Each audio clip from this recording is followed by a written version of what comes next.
What's going on, everybody? Welcome to the Awesemo.com NBA Deeper Dive presented by Oddsshopper. I'm Dave Loughran, joined by Adam Scherer. Find the man at Ship My Money DFS over on the newly acquired Twitter.com. Find me at Laffy_D, LOUGHY_D. Got 3 games to talk about today, man. And sometimes it's nice when you and I do the strategy show and then you actually get some news, significant news, which we have gotten tonight now that we're doing this, running this back for a second time. Yeah, it always makes it a little bit more enjoyable, I think, when we don't have the exact same things to talk about. Like, as I was going through the slate and working on stuff this afternoon, I kind of realized that, like, I was even lower on Atlanta than I was this morning. I was like, all right, well, at least that'll be a little bit different. But getting Jimmy Butler ruled out certainly changes things a lot. It does a lot because Lowry's already out. So now you got this team that's shorthanded, to say the least, but they're still favored by 4 at home. I still think they take the series tonight, but it's yet to be seen. Nonetheless, though, I mean, you got a lot of fun stuff happening today. Grizzlies, Timberwolves, Pelicans, Phoenix Suns, both of those games knotted up at 2. We kick off the slate with Miami and the Atlanta Hawks, but either way, there should be some damn good games. And yeah, Theo, that Sixers loss said it crushed my soul as a Sixers fan. It shouldn't, though, because you should be used to that, and you should know what's coming. They're going to lose this series. I don't know. Maybe they don't. Like, it'd be real difficult to drop 4 straight, Adam. But you lose that last game and go back to Toronto. Oof, ain't an easy life right now in Philly. Wait, go back to. They lost last night. Now they go back to Toronto. Right. Yeah. Okay. I'm following. I thought you were saying if they lose this game and then have to go back to Toronto. No. They at least get to close it out at home, just like they did last year against the Atlanta Hawks, So right. Not good stuff. Have you seen this Kevin Durant, Charles Barkley thing? Sort of. I didn't see what Barkley said. I saw Durant's Instagram post. Kevin Durant clearly doesn't like him anyway. I don't think Kevin Durant likes many people. He seems like somebody that's really miserable, but when I watched him on the JJ Redick podcast and like actually saw him laugh like a human, right? It really made me like him a lot more. I like him a lot, but part of that's because I'm just biased due to where he's from. But no, you're biased to people not liking other people and just being curmudgeons. I see a lot of myself in Kevin Durant. I knew it. I knew it. Minus like the talents, but like, yeah, it is funny though how stuff like that can humanize players, right? Because a lot of times you just look at these guys as robots in the sense that like they're professional athletes, and you and I, and even people playing DFS or betting, you do these shows every day, and you're just talking about them as like pieces to a puzzle. Yeah. And like when it comes to his Twitter, I think the reason that I kind of see it differently than other people is like I kind of use Twitter similarly, where like it's not that like you're necessarily like upsetting him or anything. He just doesn't mind just being like, yeah, no, like I'm going to reply to this because I feel like it. Yes and no. First of all, you're a shit poster, right? Like, right. And like, but I feel like people judge Durant just based on like he uses Twitter differently than most NBA athletes, because most NBA athletes are just like, yeah, whatever. I have no interest in interacting with any of this. For Kevin Durant's just like, yeah, whatever. I'll take 2 minutes, fire off this tweet, and watch what happens. Yeah, watch the world burn. But here's the only spot I disagree. You get caught with a burner. I'd forgotten about that. Yeah, you get caught with a burner, and then you're kind of not that guy anymore. Like if you got caught with a burner, I'd have some choice words for you, and you know it. Yeah, no. I had totally forgotten about the burner. Was he defending himself? I don't remember. It was something like really. It was a really bad look. I don't remember exactly what it was. Because I have a burner, but I don't tweet from it. I don't like. I use it. The only time I use it is, well, I never like use it. The only time I go on it is if I'm in a conversation with somebody that blocked me and I'm trying to figure out what's going on. Exactly, and you get blocked often, but not as much as you would think. But yeah. Yeah, but more than once. Yeah. Well, I'm saying though is if he was on there pulling what was his name? D'Angelo. Why can't I remember? Brian Colangelo. Yeah. You're pulling a Colangelo.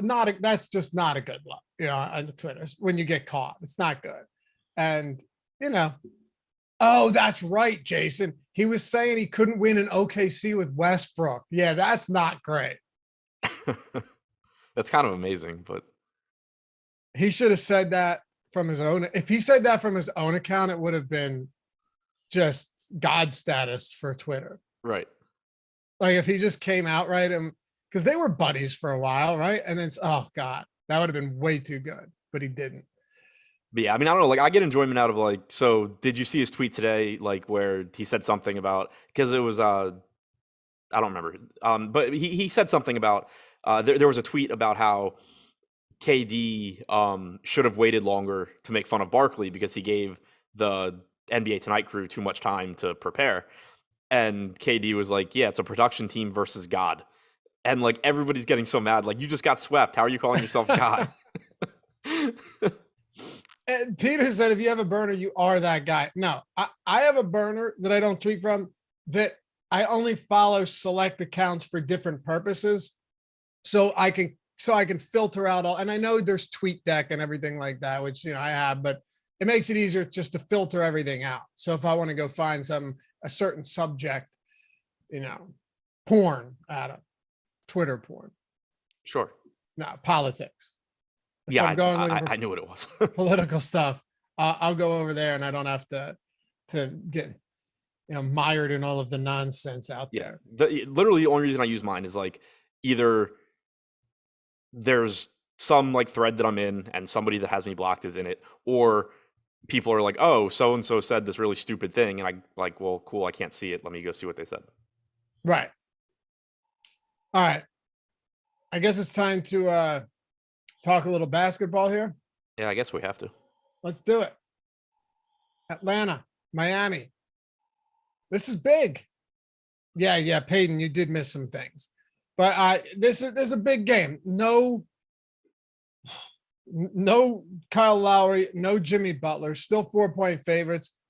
But we got to start with Atlanta here, who has been, I mean, Trae Young is the one guy that if we were to kick it off with him, he's pulling ownership. He has struggled. I was talking on the Oddsshopper video today for the betting video that I do Monday through Friday on the Oddsshopper channel. Check it out. Of course, 2 of the bets were Jimmy Butler bets, so that's great. But still some other stuff in there. Talking about how Trae Young hasn't gone over his points prop once in this series. He came very close in 1 or 2 of them, but still hasn't gone over. Does anything about the Butler news, just in terms of maybe this game being more competitive, make you like Trae Young more than we did earlier on the strategy show?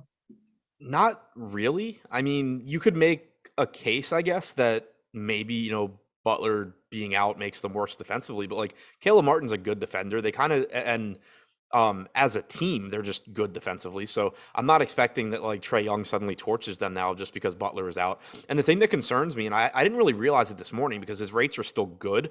Like if you look at Trae Young's usage and Trae Young's assist percentage in this series, they're still solid. He's got like a 29.5% usage rate and around like a 28% assist percentage, but didn't really like realize it this morning or think about it. That's like way down from what he's normally at. He's normally 33% usage and like 45% assist percentage. So I don't, my concern is still that like he's just not getting the same opportunities in addition to being inefficient. So I don't necessarily think that he continues to produce at the horrible rates that he has so far, where he's at like 0.84 fantasy points per minute. I think, that's crazy, but I do think it's still reasonable to expect him to be pretty far below his season averages. And so at 9,300, he's okay in tournaments still. He still has a really high ceiling, but I have a hard time saying, oh yeah, I think he's the same as Cat or something like that. And I guess one other thing that sort of benefits Young with Butler being out from a DFS standpoint is just that Butler is out. So Young isn't competing with Butler at that price tag. He's removed. So you're probably just going to get a little bit more Trae Young for that reason. But I still don't feel very good about him in this spot. D. Spearman with the super chat. Yesterday was a tough day. I was in 7th place on tiers with guys ahead of me. Lineup's done. I was only 11 points behind. I had Donovan Mitchell and he just shaking my head. Yeah. Not good. I don't even know what Mitchell did. My night was over before that game even. He finished with 9 actual points. Wow. Yeah. And he might not play on Thursday either. Just had that MRI. I forget what it was on. But he had an MRI today.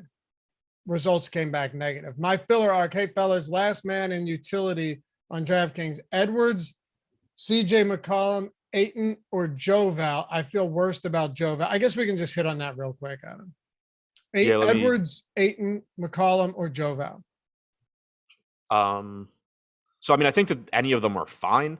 I would say, like, in terms of where I have them, what was it?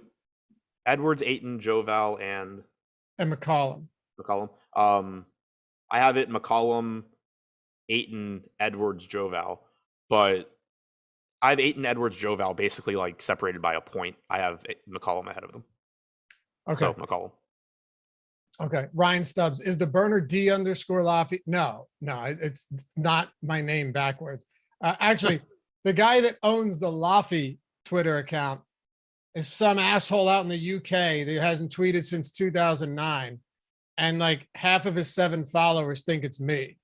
And I've tried my hardest to get it with no avail. And he was back tweeting when it would be like, he'd assume he'd be like, Laffy is doing this. Like Laffy's back is sore today. Long day at work. Like Facebook statuses from like 2005. Yeah. Like that's how long it's been since this guy has tweeted. It's a damn joke. I didn't even try. One time it was just a barrage of people that watched the show hit him up like, yo, give him your account. But he doesn't go on anymore. It's defunct. He doesn't even see it. It's nonsense. Right. Well, he stopped going on because he was like, wow, this site's really dumb. All you do is like say my back hurts. Lavi's eating chicken and rice today.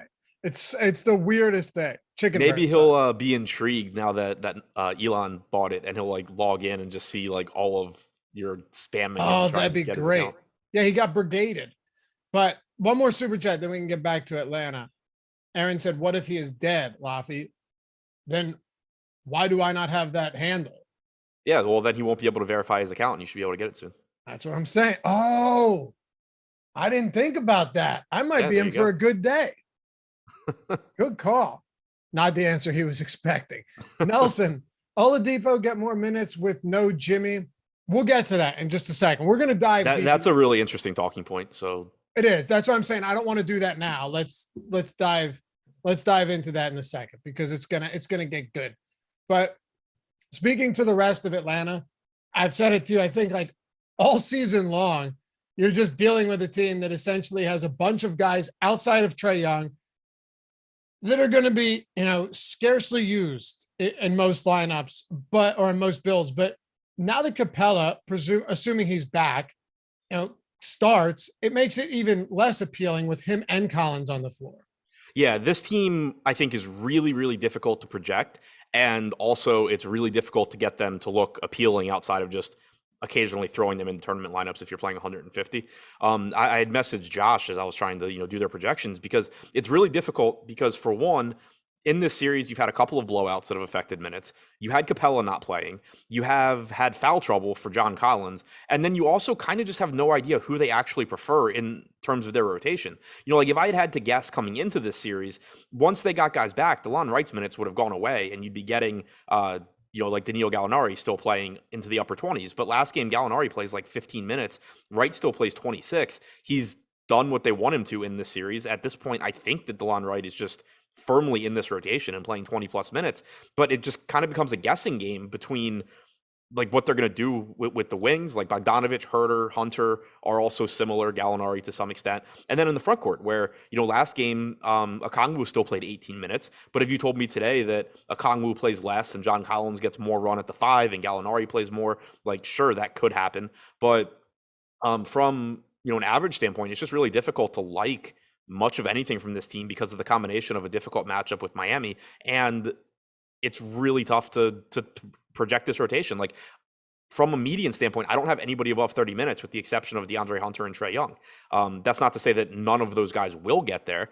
I have Bogdanovich at 30. I have Herter at 30. I have Capella and Collins at 26. But I just don't know which one it is. And on average, I have a hard time going that high on most of these guys. Right. That's pretty much what it comes down to for Atlanta. No, I'm not wishing death upon this guy. Come on. No, you're wishing that it's already happened. But I can't. I don't have the ability to resurrect somebody. Right. Anyway, what do you want me to do? Yeah, If you're we're just talking, hoping for a situation where it's like, damn, I'm sorry to hear that. Can I have my Twitter account now? As opposed to like hiring someone to make it happen.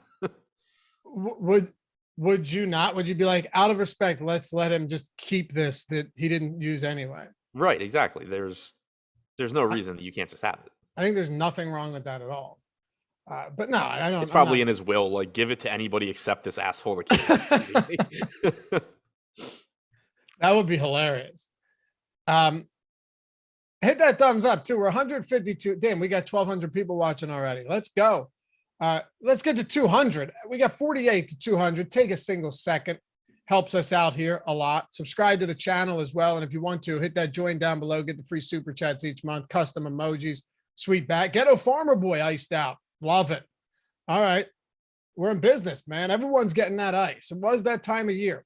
And we'll always prioritize your questions and comments along with super chats. But yeah, 200 likes would be a nice little milestone to hit here as we there we go. Appreciate you. As we jump into this Miami side of things, we had that super chat from Nelson. I mean, this is something we were going to dig deep into anyway. So let's start it off with this. No Jimmy Butler, no Kyle Lowry. What do you think the starting lineup is today? Surely Gabe Vincent. Who else do you think starts? Yeah, so Martin? I mean, it's Vincent, Strus, Tucker, Bam, and who the hell knows? That's what I mean. Do you like it could be Martin? It could be Martin. It could be Hero. Robinson. It could be Robinson. Yeah. So the way that like I'm thinking about this, and fortunately it's the first game of the night, so we'll get that news. And we did just get that Martin and Tucker are both available. But normally I would say that I think it's Caleb Martin, but with Lowry also out, you're kind of getting to a point where you don't have a whole lot going on offensively if you're going Vincent, Strus, Martin, Tucker, and then, Bam is kind of your entire offense. So it makes me think that maybe they go more offensive minded. Like maybe they move Hero into the starting lineup here and that Oladipo plays a bigger role off the bench. Maybe they move Oladipo into the starting lineup and just say, okay, like, somebody else that can have the ball in their hands. Because like we were talking about it this morning with Oladipo, and people were saying like, oh, Oladipo hasn't been playing because he was hurt or whatever. He wasn't in the rotation because their spacing was horrible. You can't have Jimmy Butler and Victor Oladipo out there for extended minutes because neither one of them shoots well enough, and it just makes everything not work. When you're taking Butler out, there's a bigger role for somebody like Oladipo to have the ball in his hands, not necessarily be a good shooter, but get to the rim, create, make plays for other guys. So I do think one way or the other, Oladipo's role increases here, just because they are getting so short on guys that can do what Oladipo can do. But from the starting lineup standpoint, I'm still not really sure. I think my guess would probably be Hero, just because he can do a lot of that. He does a lot of that stuff. He gives them another scorer, but I wouldn't be shocked if it were Caleb Martin or even Duncan Robinson. So my guess is Caleb Martin for today. It could be any. You said you wouldn't be surprised if it was Tyler Hero. Right. It's so tough because it really feels like Spoelstra does not like starting Tyler Hero. Yeah, I mean, that's where I'm at too, but I think he started 10 games this year, and haven't they had a lot of guys sidelined? I guess he has started. Go ahead, sorry. Yeah, but I think it matters who is sidelined. If Jimmy Butler is active and Kyle Lowry's out, there's no reason that you need Tyler Hero in the starting lineup. If you have Lowry out and you have Butler out, if you go with fair point, I know where you're going. If you go with Caleb Martin, like that, what is that offense doing? Yeah, no, it's true. If you did though, Gabe Vincent's already a good play, but he becomes exponentially better if you've got just like Gabe Vincent as your straight point man doing all of that work in the starting lineup. Yeah, he does, but at the same time, it probably just ends up being a completely dysfunctional offensive unit. Right. I would think so. Fortunately, Atlanta doesn't have the strongest defense, but it doesn't really matter at this point. We're going to find out. It's a 7:00 game. I think you make a valid point there, though. When you're down both of them, it's real tough to have a Gabe Vincent, Caleb Martin, PJ Tucker starting lineup. I mean, that doesn't look very good. So, yeah, and Max Strus and Bam. If they did that too, Bam's going to be Bam already is going to have a larger facilitating role today for sure. So let's dive into it and kick it off with him. We know how well he can produce. Oh, hang on. Go ahead. So for what it's worth, 2 games this season where Butler and Lowry were both out, Hero still didn't start. Right. No, I He know. averaged 32.5 minutes per game, but Yeah, he still plays a ton, but it just feels like Spoelstra doesn't want to if he doesn't have to. right. But Yeah, anyway, I just think that offense is going to be so. I'm with you. I'm with you. I'm just speaking to what we've seen, but I agree that it would be dysfunctional, for highly dysfunctional. So Bam Adebayo, let's get into him first. Going to be very popular, but we already liked him this morning with Jimmy Butler in 6,900 on DraftKings. With Jimmy Butler out, what a difference that makes again. Not to say that everyone isn't going to play him, but it's a really good spot for Bam in Game 5 elimination game at home in the playoffs. Yeah, really cheap price tag. And, you can say what you want about the way he's played. His rates are down across the board. Usage rates down, rebound percentages down, assist percentages down in the postseason. Some of that may be attributed to the injury he's been dealing with. But I think a lot of it, too, is just attributed to Jimmy Butler doing all of that at a higher rate. So taking him out, Bam's going to need to do as much as he can. And he is someone that, his rates go up without Butler on the floor. He's good at everything. So he's someone that can kind of just step in as a playmaker. He can step in as a higher usage guy. He can obviously rebound better. So I do think that it makes Adebayo look extremely good at 6,900. Yeah, in those 2 games that he played without Butler and Lowry, one was against Boston, underwhelming, 12, 5, and 5. He did have 4 stocks, but the last one against Brooklyn, far better matchup like you'll see tonight. 30 points, 11 rebounds, 6 assists, and 2 swipes. So yeah, it's just one of those spots where Bam should be able to do what he wants and have a lot of opportunities for pretty much everything statistically. And then Tyler Hero, $6,500. I mean, Miami went from a fine team to a team now that you're going to just have an insane amount of. And I think the obvious question too, we had a super chat on this earlier that I wanted to wait for, is how many guys are you willing to play in the same lineup for Miami? Are you setting any limits on a 3-gamer? Yeah, I mean, I'll probably do the rule that I typically use here is I'll cap most teams at 3 and then make it so if I do get 3, I'm running it back with somebody from the other team and just getting like a mini game stack. I think maybe with Miami, I'll go where if I play 3, I don't need somebody from Atlanta, but if I go 4, I would want somebody from Atlanta. In part because Miami does just open up a lot of value here, and for 2, I hate Atlanta. So I'm not going to be as strict with it on Miami, but I guess I definitely don't mind 3. 4 is probably pushing it, but on a 3-game slate, I think it's still okay. I don't think it's crazy if you ended up with, like Bam, Tyler Hero. Well, and especially because you just have cheap guys too. Like Right. Bam is underpriced. There's nobody active for Miami that's more than $7,000 on DraftKings. So it's not like you're in a situation where you're saying, "Oh, well, I still need these 2 9K guys to pay off their salary, and then I'm going to throw in 2 other 4K guys." Like Bam can very easily, Bam and Hero together can just have like average games exceed their salaries, and then you have like a $4,100 Vincent and a 3K Caleb Martin or something, and there's no issue there. If you were to play Tyler Hero, Martin, Adebayo, and Gabe Vincent, you still have almost $7,500 per player for the second half of your lineup. That's crazy. What did you say? I said, if you were to plug Hero, Martin, out of Bam, and Gabe Vincent into your lineup, you still have almost $7,500 per player remaining for the second half of your lineup. Right, and that's the thing. Like, it allows you to just get to, whatever you want. Towns, one more like relatively cheap guy, and then 2 mid-range guys. Like, it's going to give you a really strong lineup. So again, like, it's not like I'm forcing in 4 Miami guys, but I don't really have an issue with it given the pricing here. Can you read this most recent super chat aloud? I usually think Josh is dick, but major props to him for suggesting to follow Oddsshopper last night on Durant assists. I hit my 10x on Prize Picks last night because of that call. I just thought you'd want to be the guy to, read someone calling Josh a dick. Yeah, no, I'm here for it. I didn't really like anything that followed it, but yeah, I was going to cut you off after that Josh is a dick part, but yeah. I mean, congrats on winning, but you could have just left it. Josh is a dick. Congrats. Thanks for the super chat, man. Yeah, Oddsshopper.com, sponsor of this show. You already know it. If you haven't, just go over there, type it in, Oddsshopper.com, and you'll see how sick it is. You go to the NBA bets, and you've got everything right there. The expected ROI. You've got the expected win rate. Our projections are right there in front of you. There's no free trial. It's just free. Everything's free. And obviously the most important part is that if you look down, Jordan, did you put it on the screen? I bet you did already. Oh, you did it. Yeah, he did. I knew you did. This guy does his job well.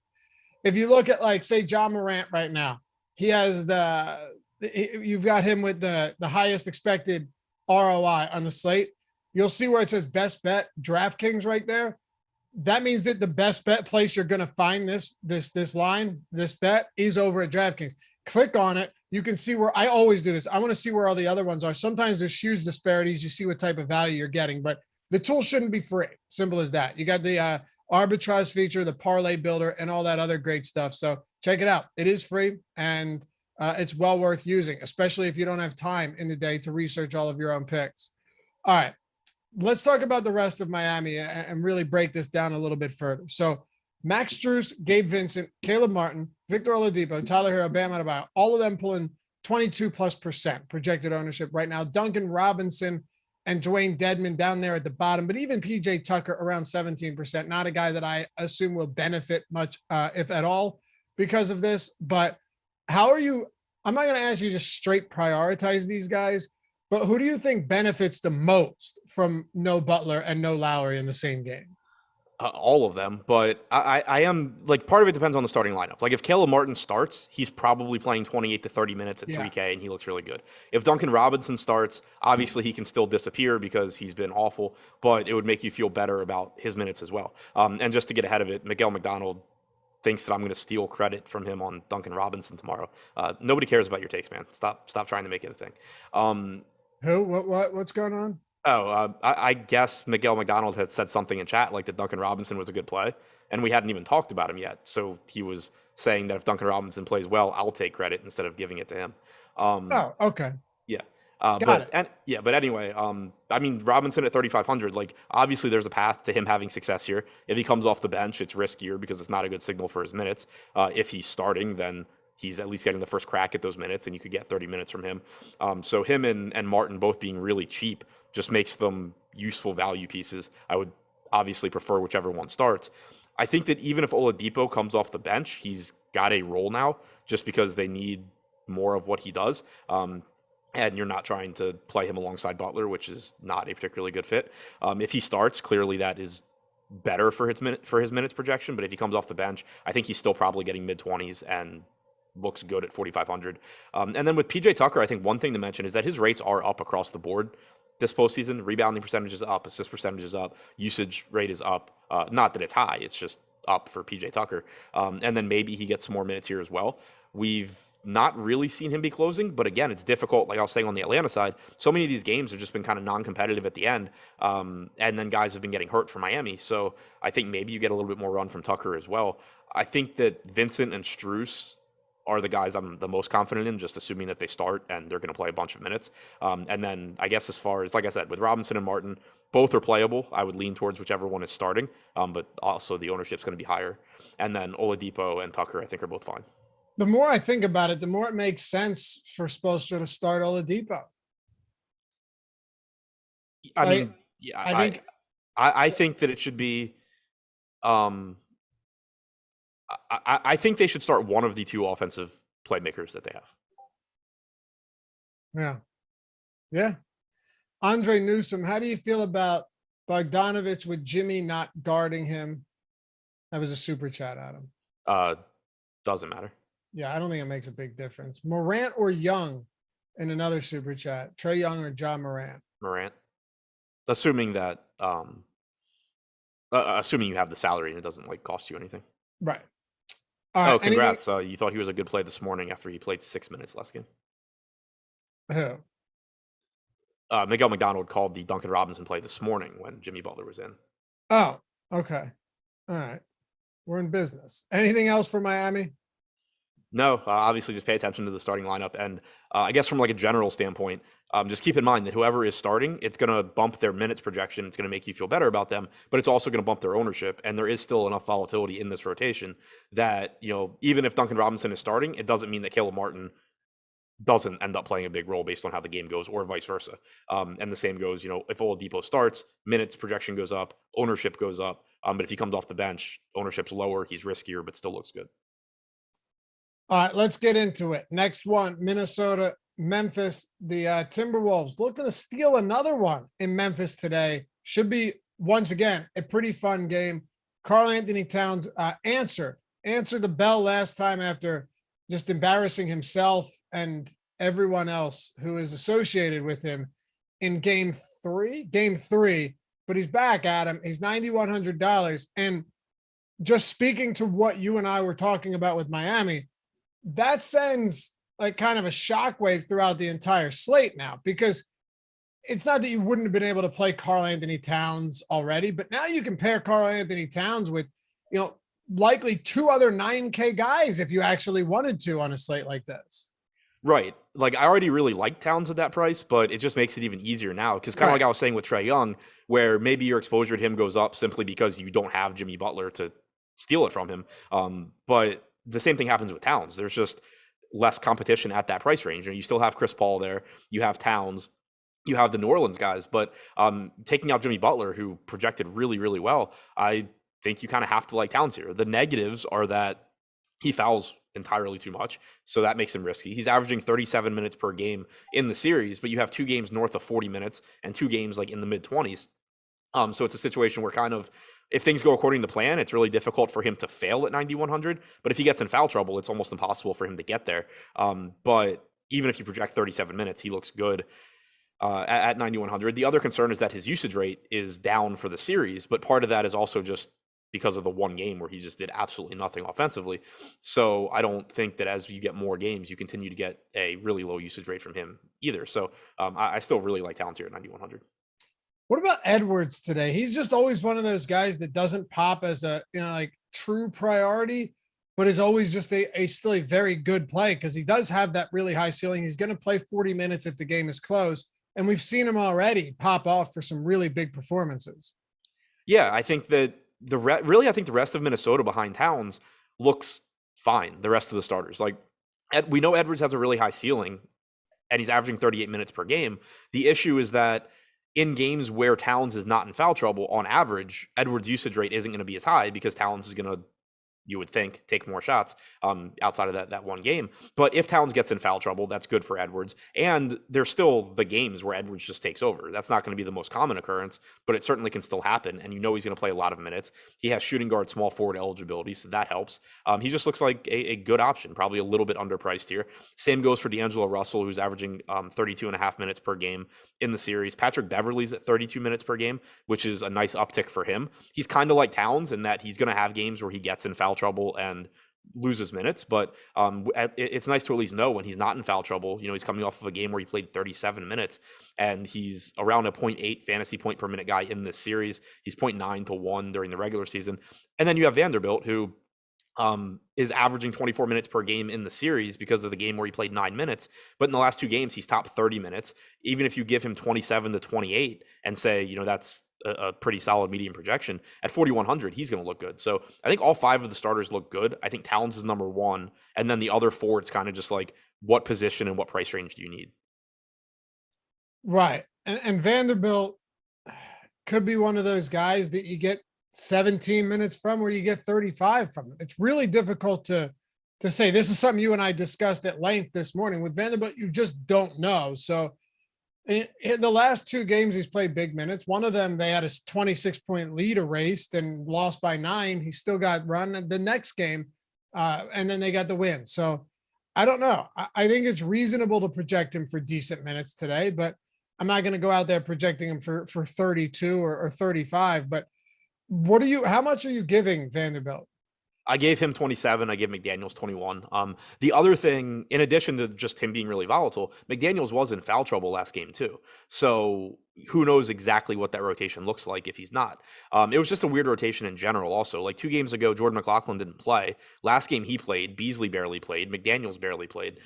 So I'm still just kind of, he's averaging 24 to 25 minutes per game for the series. I'm comfortable going a couple minutes higher than that because I think more often than not, he gets ample run here, but I don't want to go too crazy with it just because there is a lot of volatility in this rotation. So you talked about the Edwards and Anthony and then everyone in the starting lineup. The thing about Minnesota is once you get past the starting lineup, there's nothing unless like Jaden McDaniels, ends up getting additional run like we saw in was that game 2, I think it was, and Vanderbilt doesn't really play. Right. It's tough to get to much else, especially with the Miami news opening up. If you didn't have a team missing 2 of its main players, then I think you can make a case that 3,300 is a little bit too cheap for McDaniels, but he's just not going to stand out relative to the guys on Miami that you would just much rather take a shot on, whether it's Duncan Robinson or Caleb Martin or finding the money for Oladipo or whatever. But like, even if you're talking, sub 3,500 or less, there's just a much clearer path to a good game for Duncan Robinson or Caleb Martin than there is for Jaden McDaniels, or Malik Beasley at 3,800. Absolutely. Let's talk about Memphis then. So I was digging into this a little bit today, and I got to tell you, I actually have some concerns about Ja Morant.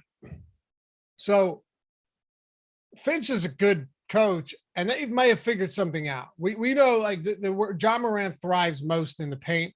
That's where 60, I think it's like 65% of his field goal attempts came in the paint this year. He said that every time he came off a screen in game 4, there were 3 bodies on him. If you look at his scoring totals in games 1 and 2, particularly game 1, he had 16 points in the paint in game 1. He has 16 points in the paint combined in games 3 and 4. Now, I'm not saying he can't adjust, but they are definitely making life very difficult for Ja Morant in Minnesota. There's no doubt about it. And it's been pretty evident in his point totals. What's he have, 16 and 11 over his last 2 games, racking up a lot of assists because he's forced to play more of a facilitator role because he can't get to the rim. And when Ja can't get to the rim, it cuts his abilities in half. Yeah, my counter argument to that, because I agree with what you're saying. Like, his usage is down a little bit in this series from his season averages, and then we mentioned it this morning. His shooting is down a lot. Like he's shooting really poorly. But the counter is that he is still getting a ton of assists. He's rebounding well. For When you sure. have Ja Morant score 11 points on 4 of 13 shooting and still get 46 DraftKings points, and he only had 1 defensive stat, so it's not like it was a fluke game there. That kind of just reiterates not only that he has a high floor, but how high his ceiling is. Like, if he either makes some of those shots or gets to the line. I mean, he got 3 free throw attempts last game. He had gotten 10 the game before. He got 20 in game 1. He had 4 in game 2. Like, if he just gets a whistle here, he still doesn't, even have to shoot well. He's just going to pick up points that way. So I still think the ceiling is massive. I think Butler being out helps get to Morant as well, just because that's one player that was cheaper and I think looked very similar. But I do agree with you that the points on how he's being defended are valid. But from a fantasy standpoint, I think he's just so involved. He's getting it done one way or the other. Yeah, I agree with that. Yeah, for sure. I do. I would like to know that, this is one of those matchups where you're not really worried about the scoring at all. I am, but it is nice to see that he can get it done in other ways and, potentially get close to the minutes that he got in game 3. And for what it's worth, I'd still rather play Ja over Trae Young, but. Yeah, that's where I'm at as well. Like, it's not a situation where, and I'd said it before, if I have to give up something substantial to get from Trae Young to Ja, just play Trae Young. The guy's still got a massive ceiling. But I think that, like, the difference, the big difference between the two is that Miami's done a good job also of lowering Trae Young's usage rate. He's down from like 33% to 29%. But the assist percentage is also taking a huge hit. Whereas Ja Morant, the usage rate goes down from like 29.5 to 30% to about 28%. But the assist percentage is at 47.5%. So he's still getting his fantasy points that way. And even if part of it is, more efficient shooting from Memphis, one, it's a better matchup, so they should have more efficient shooting and be converting more of those potential assists. And 2, it's probably not accounting for that entire difference. Yes, I'm with you. Now, I will say, though, if this is one of those spots where they continue to limit Ja Morant's production, and based on what we've seen in the previous 2 games, I don't think that's, totally unrealistic. Someone's got to benefit because unlike Memphis is still a team that can score points in bunches. Over those last 2 games where they've really put the clamps on him and prevented him from getting to the basket, limited his free throw attempts, he has a 26.8% usage rate. Dylan Brooks has a 26.8% usage rate. Desmond Bain has a 25% usage rate. So these guys are basically, it's only 2 games. I get it. But if you're assuming that you see a similar style John Morant and he doesn't adjust and he doesn't just start jacking up threes, you're looking at and Dillon Brooks has never seen a shot he doesn't like either. Desmond Bain, one of the best 3-point shooters in the league. These guys could get it done tonight as well. Yeah, for sure. And they're not really that expensive either. These are actually 2 guys that I think kind of hurt the rest or hurt those mid-range guys on Minnesota. Like we talked about Anthony Edwards and D'Angelo Russell both looking pretty good.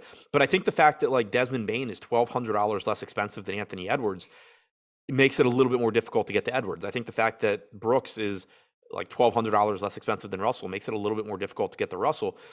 Bain is the one that I would feel the most confident in just because he's more efficient. And like you said, over the last couple of games, he is getting up more field goal attempts. That may or may not continue, but even if it doesn't, like even if you account for that coming back to earth a little bit, he still looks good because he's such an efficient scorer. Brooks kind of the opposite.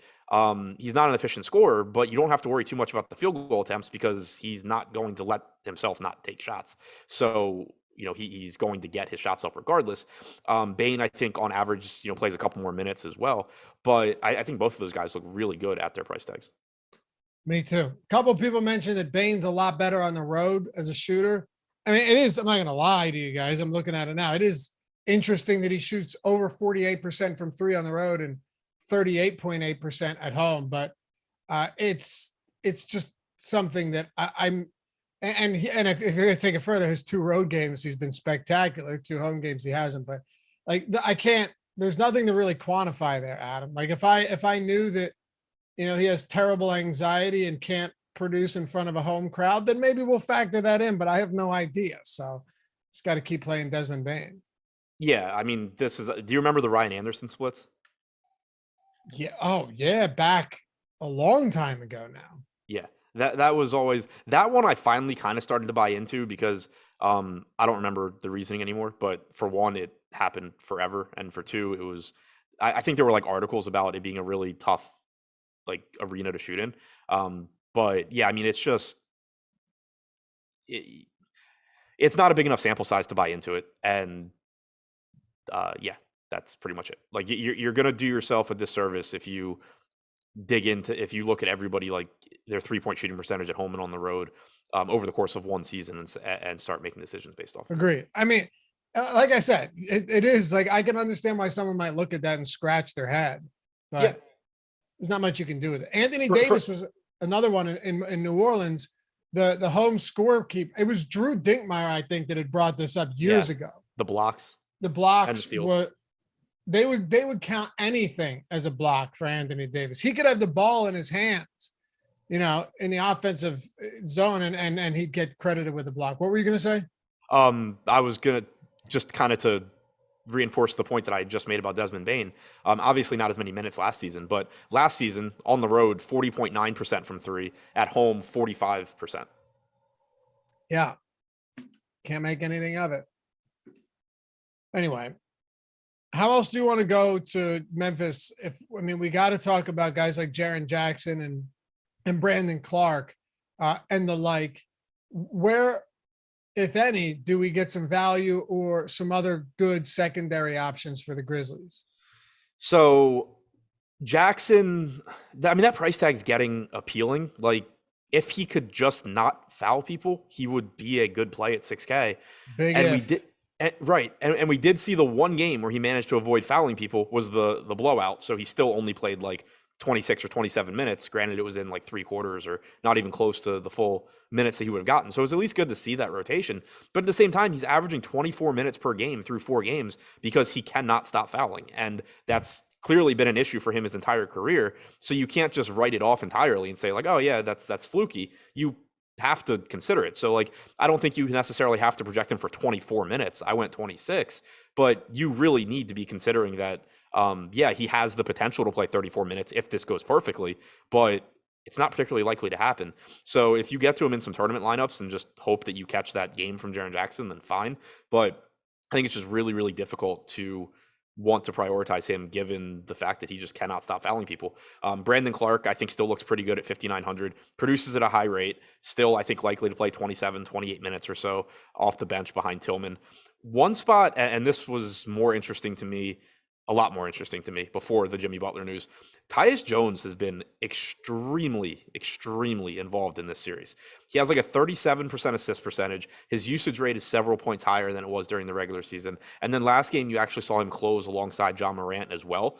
So I had some interest in him at 4,200 just as a very low owned, like hopefully he just picks up more minutes and, plays north of 20 again, type play. But I think it's more difficult to justify that now when you have Jimmy Butler not playing for Miami.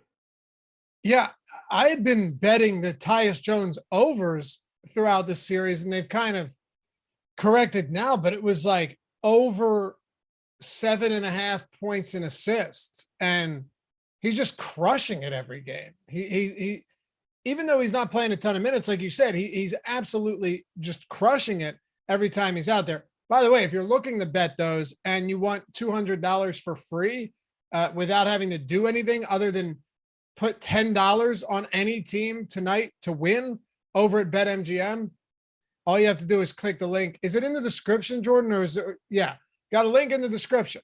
Click it. It'll send you over there, and you put $10 in. You bet any team to win. If they score 22 plus points, they don't need to win. It's not like, oh, if they win, no, it's free money. They score 22 plus points. It's not like you have the Blazers on this on the schedule tonight. Score 22 plus points. You turn that 10 into $200. It's that simple. And if you're not taking advantage of free money, as all these books are trying to throw it at you to get your business, you're definitely missing out. So check that link out. Bet any team to win. They score 22 plus points. $10 turns into $200. Boom. Over at BetMGM. Check it out. All right. You anything else from Memphis? I think maybe I could ask you about, just to wrap this front court up, a couple things. Yeah. Or, go ahead. No, I was gonna say I'm assuming Tillman starts again. He's 3,500. I expect like 16 to 18 minutes. Dealt with some foul trouble last game, but I still think that you're probably getting around 18 from him, around 27, 28 from Clark. But he's someone else where I might have rolled the dice there a bit had Miami not broke the way it did. But now it's just really difficult for me to want to get to Tillman when I can get to Miami value. If you're looking at the forward position, let's just say forward position, and you've got, this is from Memphis. You got Jaren Jackson, you have Dylan Brooks, you have Brandon Clark, all of them basically the same price.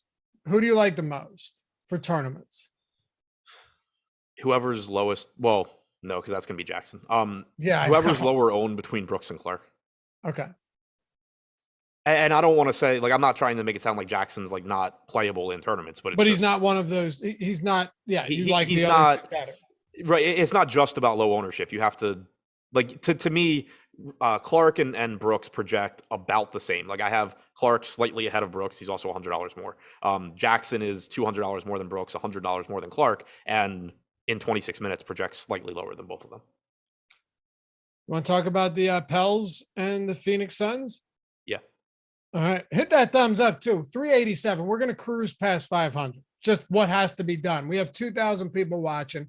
If you're on your phone, click out of the chat, hit thumbs up, takes a second, and wouldn't ask you if it didn't really help us here. So we need 113 likes. Be one of those kind, bold contributors to get us to that number.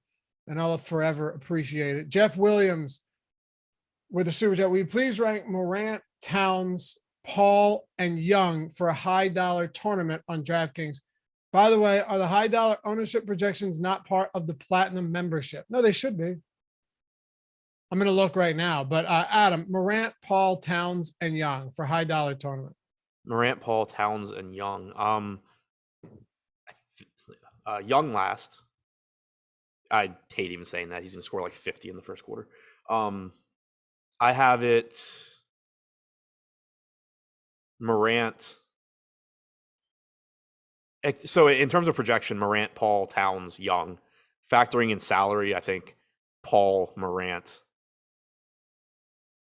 Towns, Young. Okay.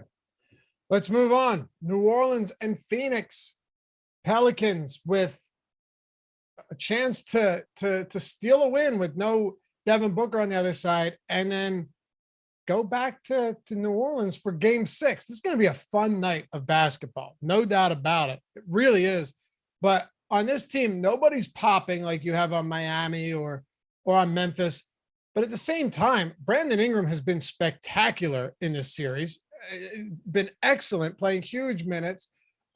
Jovel's minutes leave a lot to be desired, but his price is respectable, and he's a great, I think you said earlier, 1.4 fantasy points per minute in this series.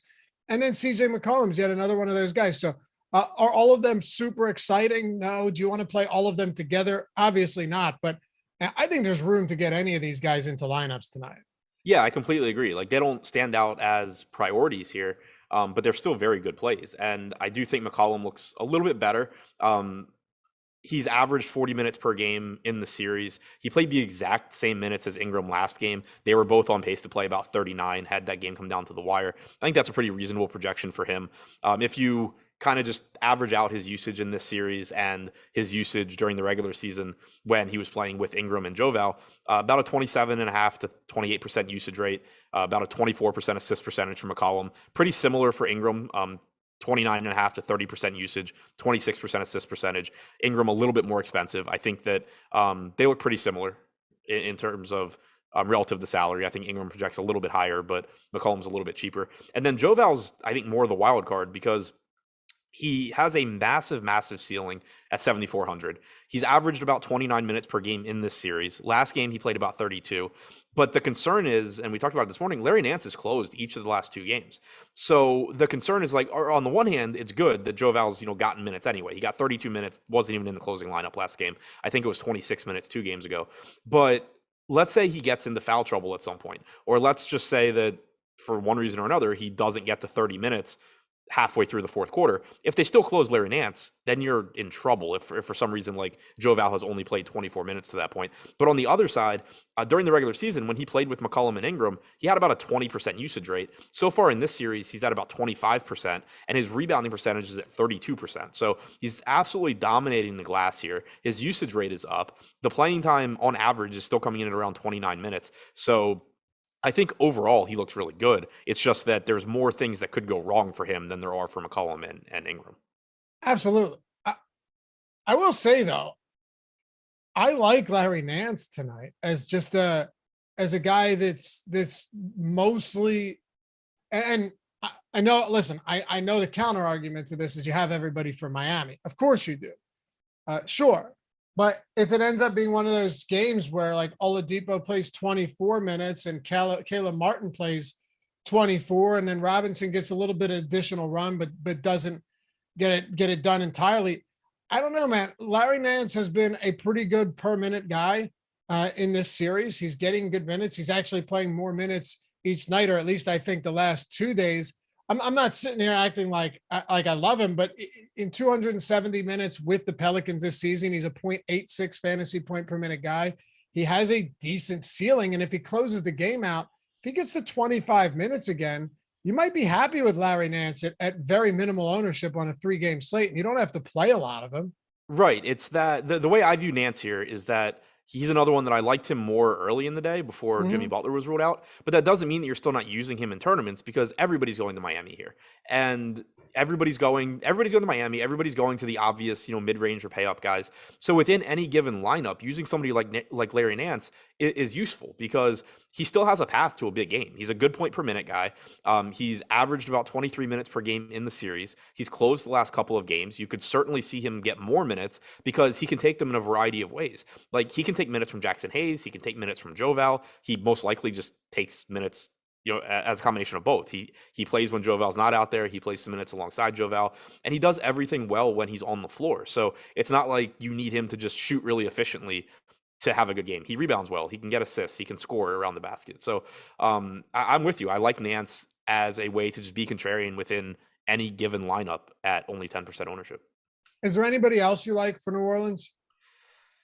I mean, Herbert Jones is going to play a lot of minutes at 4,800. I think it's a pretty tough sell, just given that his role, I mean, his role always is to, be a defensive stopper, and that's first and foremost. But in a series like this, you're seeing more usage go to Joe Val. You're seeing, obviously, McCollum and Ingram dominate usage. So Herbert Jones's usage rate is down in the postseason. His rebounding percentage is down with Joe Val grabbing every rebound available. I'm sure playing more minutes alongside Larry Nance doesn't help either. And then, his assist percentage is down, not that it was ever high. So you're talking about somebody that's going from 0.7 to 0.75 fantasy points per minute during the regular season down to about half a fantasy point to 0.6 of a fantasy point per minute. So yeah, he's playing a lot of minutes, and at 4,800, that does have some value, but we're not hurting for value on this slate with Miami. And then when you take somebody like Larry Nance, even that's $800 less expensive. I think the ceiling is a bit higher on somebody like Nance if he can luck into a few extra minutes. Daniel Blanchard. I don't know. Blanchard. For DK, I made him sound too bougie there. Blanchard. Yeah. For DK, what's your top 2 value plays at the power forward, small forward position? And does this depot ownership seem accurate around 30%? I don't know if he's guessing that, but our ownership is totally free tonight. NBA main slate ownership totally free. MLB player projections free. PGA golfer projections for Thursday are free today. NHL top stacks. All of that is free. Everything on the site. And if you're really looking to get into it, awesemo.com/join. You can check out whatever we got, all the tools for every single sport. But Adam, we are running up against it. So just quickly, 2 favorite value plays at the basically forward position. If Martin or Robinson is starting for Miami, I would say them. Because Ford actually doesn't appear to have a ton of value right now, outside of whatever happens in Miami. Max Strus has small forward eligibility in addition to shooting guard, so I'd include him there too. Outside of the Miami guys, in terms of cheap value, I think Jared Vanderbilt and Cam Johnson. All right.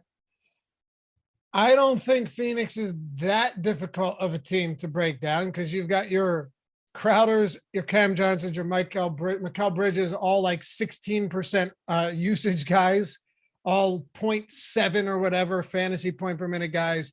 And then you have Chris Paul and DeAndre Ayton, who will surely be forced to take on a larger role once again without Devin Booker. Although center gets a little bit more opportunity because they're with Bam Adebayo being a clear core option. What do you want to do with the Suns, man? Wrap us up.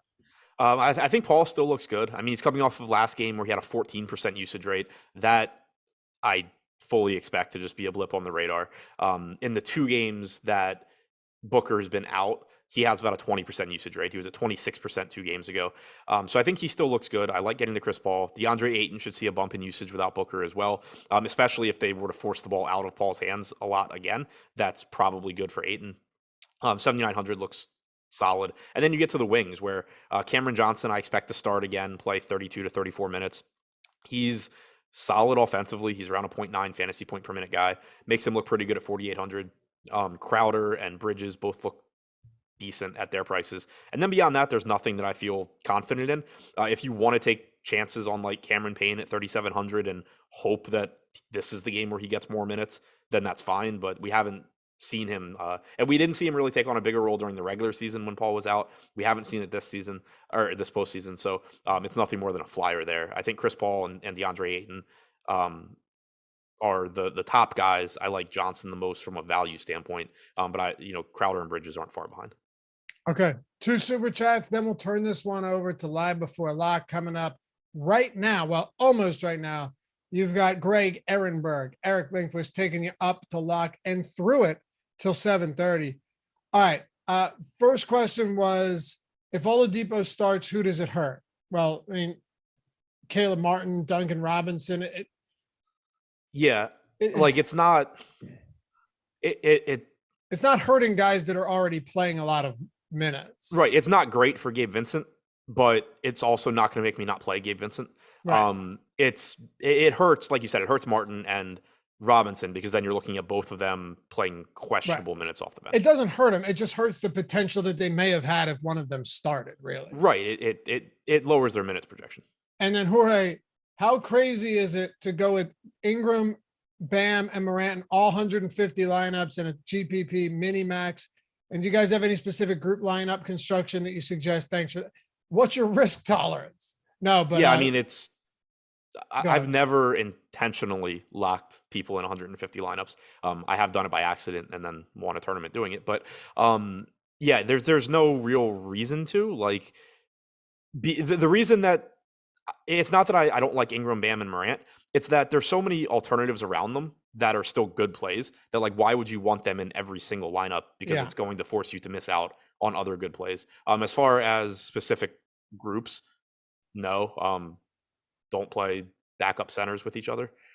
Is typically like on a 3-game slate. I don't get too crazy with groups.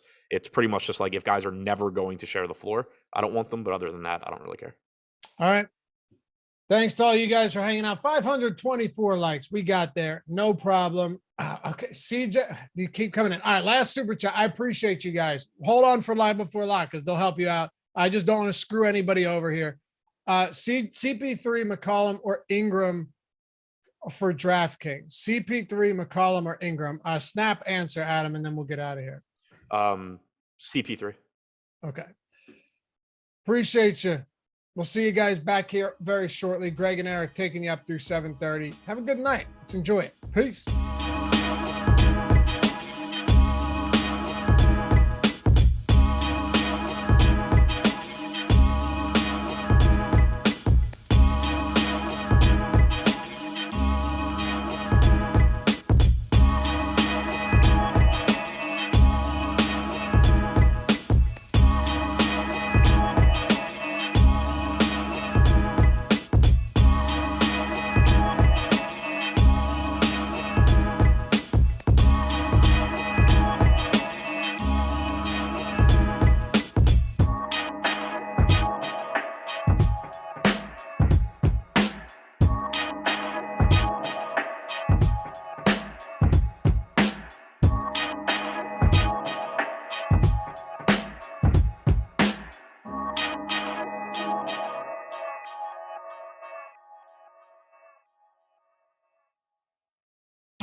big screen. I feel good about this show. What happened? Ryan saw Spider-Man. Oh, that's okay. Never mind. I was thinking about his thing in his basement. What? The projector. Thing in his basement. Oh, the project. Okay, no, you saw it on a flight. But anyways, welcome everybody to the NBA Live Before Lock show presented by Oddsshopper. I'm Eric Lindquist. We've got news dropping all the time. We've got Jimmy Butler news earlier in the day. Bogdanovich just gets ruled out as we're going live. I'm excited to break down this 3-gamer. Very much looking forward to this. We've got a zillion games in the MLB and NHL streets. It's a great day to be involved in some DFS. And I've got my buddy, Ehrenberg DFS. You know him as Greg Ehrenberg here to break everything down. I'm sure he's got some MLB lineups himself in the mix. If he wants to give me some advice on what I need to do with the Dodgers, that'd be great. Greg, how you doing, my dude? Please don't tell me you're playing NHL DFS also while we're on the show. It's a 13-game NHL slate. I wasn't going to sit it out.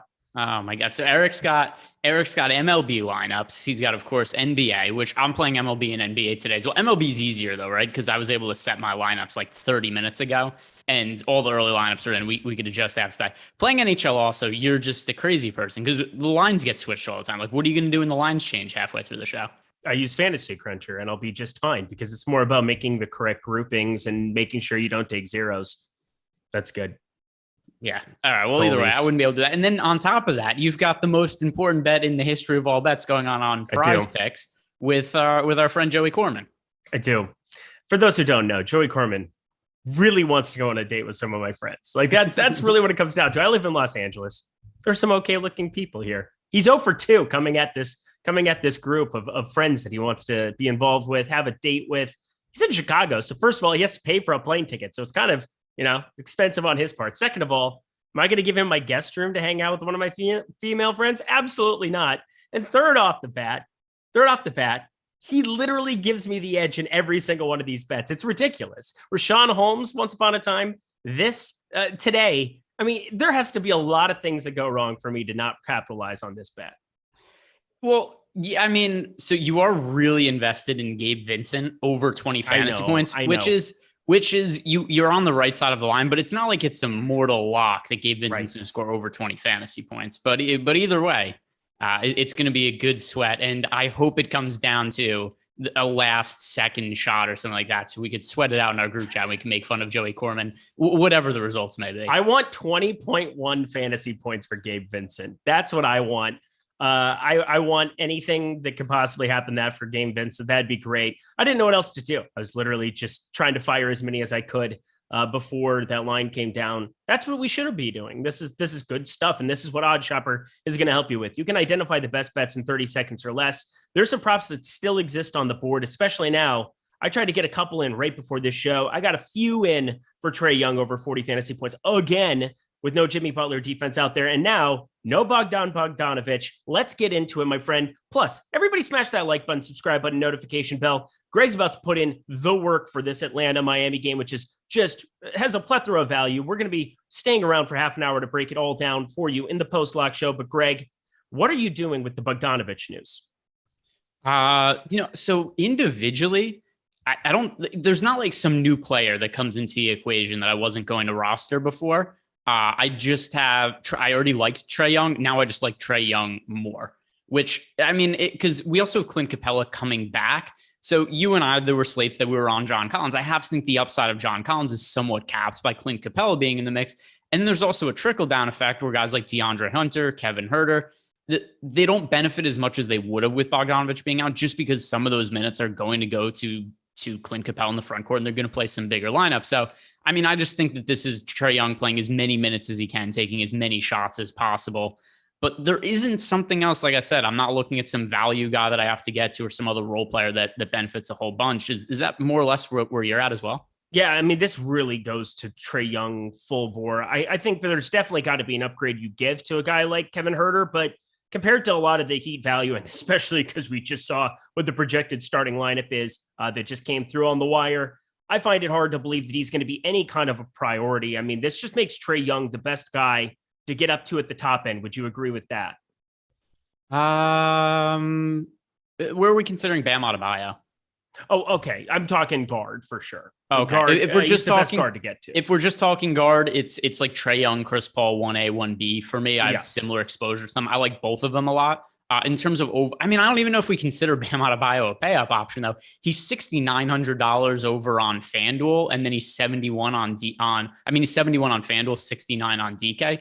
He's almost like a mid-range play, Bam Adebayo. So yeah, if we're just talking pay up options overall, then yeah, I'm gonna agree with you. Trae Young, Chris Paul, those are the guys. I can't. Trae has been such garbage. You know what? Jimmy Butler's not on the floor. Bogdanovich is not on the floor. You know what? Just because of that, I'm going to play 100% on FanDuel. Trae Young is 8,200.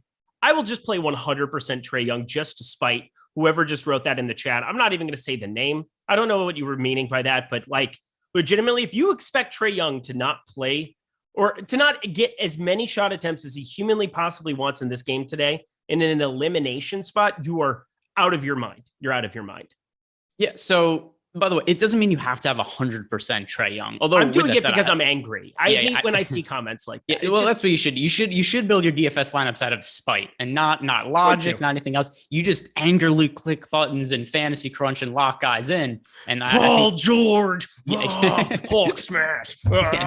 Just build your lineups out of anger and frustration. It's better than hitting the people you live with. But then the other thing too. Oh, is that not what we do? They take shits on my side of the bed. Yeah, exactly. I can't believe the world we live in. Also, you shouldn't laugh because everything that's happening there is horrible, but like the world is so sick and crazy. And these two people, I tell you what, whatever. Johnny Depp, Amber Heard. We're going to move on. Continue on for me, Greg. And then we also have news on the other side of the game as well, because I know people want to hear him make fun of Jimmy Butler. I almost feel bad for him at this point because I think I've spoken his injuries into existence. Yeah. We had an ongoing bit all year. Adam and I, we did our injury report show together during the regular season that Jimmy Butler was the softest player in the league. He was always on the injury report, but I was kind of exaggerating, making a joke out of it. And then the more I talked about him, the more he got injured. and now we're in the playoffs and he can't play because he's got a boo-boo on his knee. And and he's not the only one. Kyle Lowry's out also. And now we've got Victor Oladipo starting, which is the next piece of news we need to talk about because the expected starting lineup for the Heat just came out. With, by the way, Oladipo starting. Shaking a little bit about your Gabe Vincent bets now because it's not great news for him.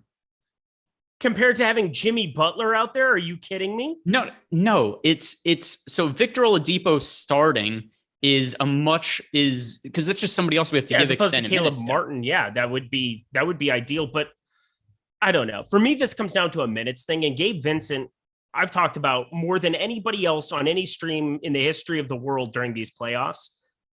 I like the guy. I think he's a good piece, and I think he's going to be on the floor a lot for this team with no Kyle Lowry, no Jimmy Butler. He's obviously got the trust of Spo. That's a thing that's existed since the Hassan Whiteside days where there's certain guys that if you're not up to par, if you're not one of his guys, you're just not going to see the floor because he's a very good basketball coach. And Gabe Vincent is a very good basketball in real life player, even if the fantasy rate isn't there. I expect 32, 33, even upwards of 35 minutes from Gabe Vincent in this spot. So I expect that it's not great to have Oladipo out there on the floor constantly, but he didn't exactly shoot the doors down at the beginning of that last game against Atlanta. He's still going to find ways into lineups for me. But my question for you is, what does Oladipo starting do in your lineups?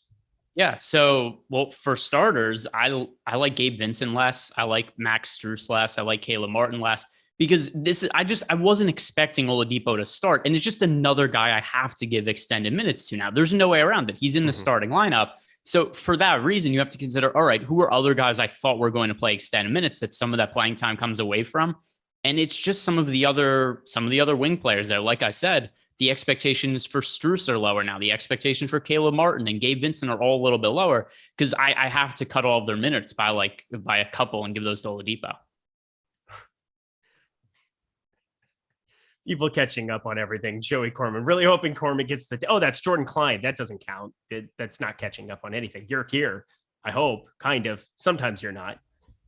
Sometimes maybe good, sometimes maybe shit. Well, Joey Corman's bets are generally always kind of shit. It's not sometimes maybe good. It's like occasionally maybe good, almost always definitely shit. That's really more along the lines of the Joey Corman bets. But that aside, you're rooting for Joey tonight, Jordan? What an ass. Well, I could win upwards of $5,000 and it wouldn't matter as much as making sure that I block Joey in this bet and that I get his $100. It's going to be way better. The other thing too is because we said that he has to publicly humiliate himself in some way if he loses. I wanted him to come on stream and admit that he cheats at our. You know what we have to do? Because again, we had to come up in our group chat. What needs to happen if Joey Corman loses to the extreme, as in I win more than $1,000 on my $550 of prop bets or whatever it is that I was able to get in the time that Jimmy Butler got ruled out until they took the props off the board. So if I make over $1,000, we have to come up with it and check and help out if they want. But I think this is pretty good. We have to have Joey come on live and do 3 players that we pick amongst our group chat without him knowing who they are. And he has to answer which NBA players they are live. And we find out for sure whether or not he is full of shit. And instead of going out with one of your friends who's a 10, he has to go on a date with a 2. Yes, that too. Yeah. So 2-part question. The first part, though, I think is pretty great. And Jordan Klein got excited. I don't see Jordan Klein get excited about much, but man, he perked up. All right. You ready to get into this, my friend? He changed his name to Gabe Vincent.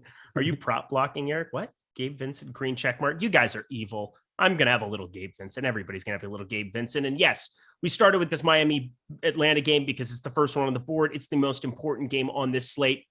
Let me ask you this. Top 5 Heat players, rank your exposure on DraftKings for Heat players, top 5, 1 through 5, go. Well, I have to rerun my lineups first to know for sure. But while because that is something I'm working on while we're talking. But we did get a question in our Discord channel, which is going to be related to the Victor Oladipo starting, which is from Ryan Muth 1. He said, "Do you anticipate a high usage rate and assist percentage for Oladipo?" I mean, you just kind of look at the lineup, especially because Tyler Hero isn't starting, and I would think of all the players that are in this starting lineup for the Heat today. We have so Gabe Vincent, Max Strus, Victor Oladipo, PJ Tucker, Bam Adebayo. I think it's reasonable to expect Adebayo has the highest usage rate, but Oladipo second. I don't think that's unreasonable. What do you think of that? Oladipo is second for me on DK. Bam Adebayo is the clear-cut priority from this basketball team, and if you don't think so, go ahead and just send me head-to-heads. Go ahead. That would be an all right thing for me. He's the best play on the slate. I don't think it's remotely close. Are you on board with that? Yeah, I have a ton of Adebayo. I was just more answering to the question though, because I mean it's really relative. He asked, do we expect a high usage rate and a high assist percentage? You know, it's relative to what? If it's relative to the other players in the Heat lineup, yeah, I think he's the second highest usage, or he should have the second highest usage of anybody in the starting lineup outside of Adebayo. Well, going back to last year, one of my favorite things about rostering Adebayo absent Jimmy Butler was the assist rate, and that plummeted this year. But the main reason was Kyle Lowry. And now you take Kyle Lowry out there. Bam Adebayo is a fantastic passing big. And so I'm kind of rerunning some stuff just to see exactly what I want that assist rate to be. But it doesn't really matter to a certain extent because I'm going to project him for north of 6X, if you want to talk about it in terms of those qualifiers. Having north of 42 fantasy points, he's going to show up in just about everything that I do on both sites. So I kind of find that a little bit arduous and kind of pointless for me at this point, just because of everything else that I believe he's going to do for this team.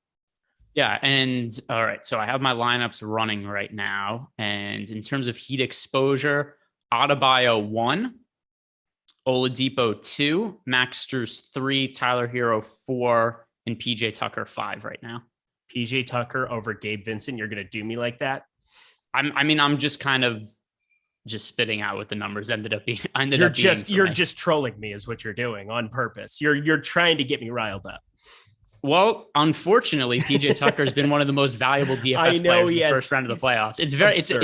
It's not like I have a crazy amount of PJ. There's a big gap in terms of the amount of exposure I get to Victor Oladipo and Bam Adebayo and everybody else. Then it's like Strus and Hero in the next tier, and then PJ Tucker is well behind those guys. Well, and I get it too, because forward there isn't as much value. So a guy like PJ Tucker at 4,300 is going to carry a lot of weight, especially when you're going to roster lots of Hero, lots of Oladipo. For me, I'm going to roster a ton of Trae Young. So it's hard for me to get away from some of these guard plays. And so by default, you're not going to get to as much Gabe Vincent. So I'm okay with that. Yeah, and actually, I'm going to turn some of my Strus. That was just my first run through it. Some of my Strus is going to be Vincent anyway. Good man. Should we talk the expensive guards? Because I've talked about my Trae Young. You said Chris Paul was a guy that you were getting to a lot at the top end. He's 10-3 over on FanDuel. On DK, he's a little bit more palatable for me. I'm not getting to nearly as much as you are. Talk to me through your Chris Paul exposure. Yeah, I mean, we're in a situation now for the Phoenix Suns where they're in a must, but not. I won't say must win. I think the term must win is thrown around a little bit too liberally, because realistically, you're only in a must win game once you're down 3 games to the other team. But still, I mean, it's a 2-2 series for the Phoenix Suns. They're at home. And if they do not win this game tonight, they're going to be underdogs to win the series for the rest of the time out. And Chris Paul, I think, is probably going to play a mass amount of minutes. He didn't have to finish last game because it was a blowout, but you go 2 games ago without Devin Booker, he played 40 minutes. So I don't think it's out of the realm of possibility that we're getting 40 minutes out of Chris Paul. And then you start to look at all of his increased rates with Devin Booker off the court, and there just aren't that many guys to pay up for it. The slates are balanced really weird in terms of the playoffs, because we had yesterday, for instance, there was Kyrie Irving, there was Kevin Durant, Joel Embiid, James Harden. There were so many players to pay up for. We just don't have as many options, and we have so much value that's opened up now that it's not that hard to get, 2 of Trae Young, Chris Paul, Karl Anthony Towns into most lineups. Agreed. It's pretty darn easy.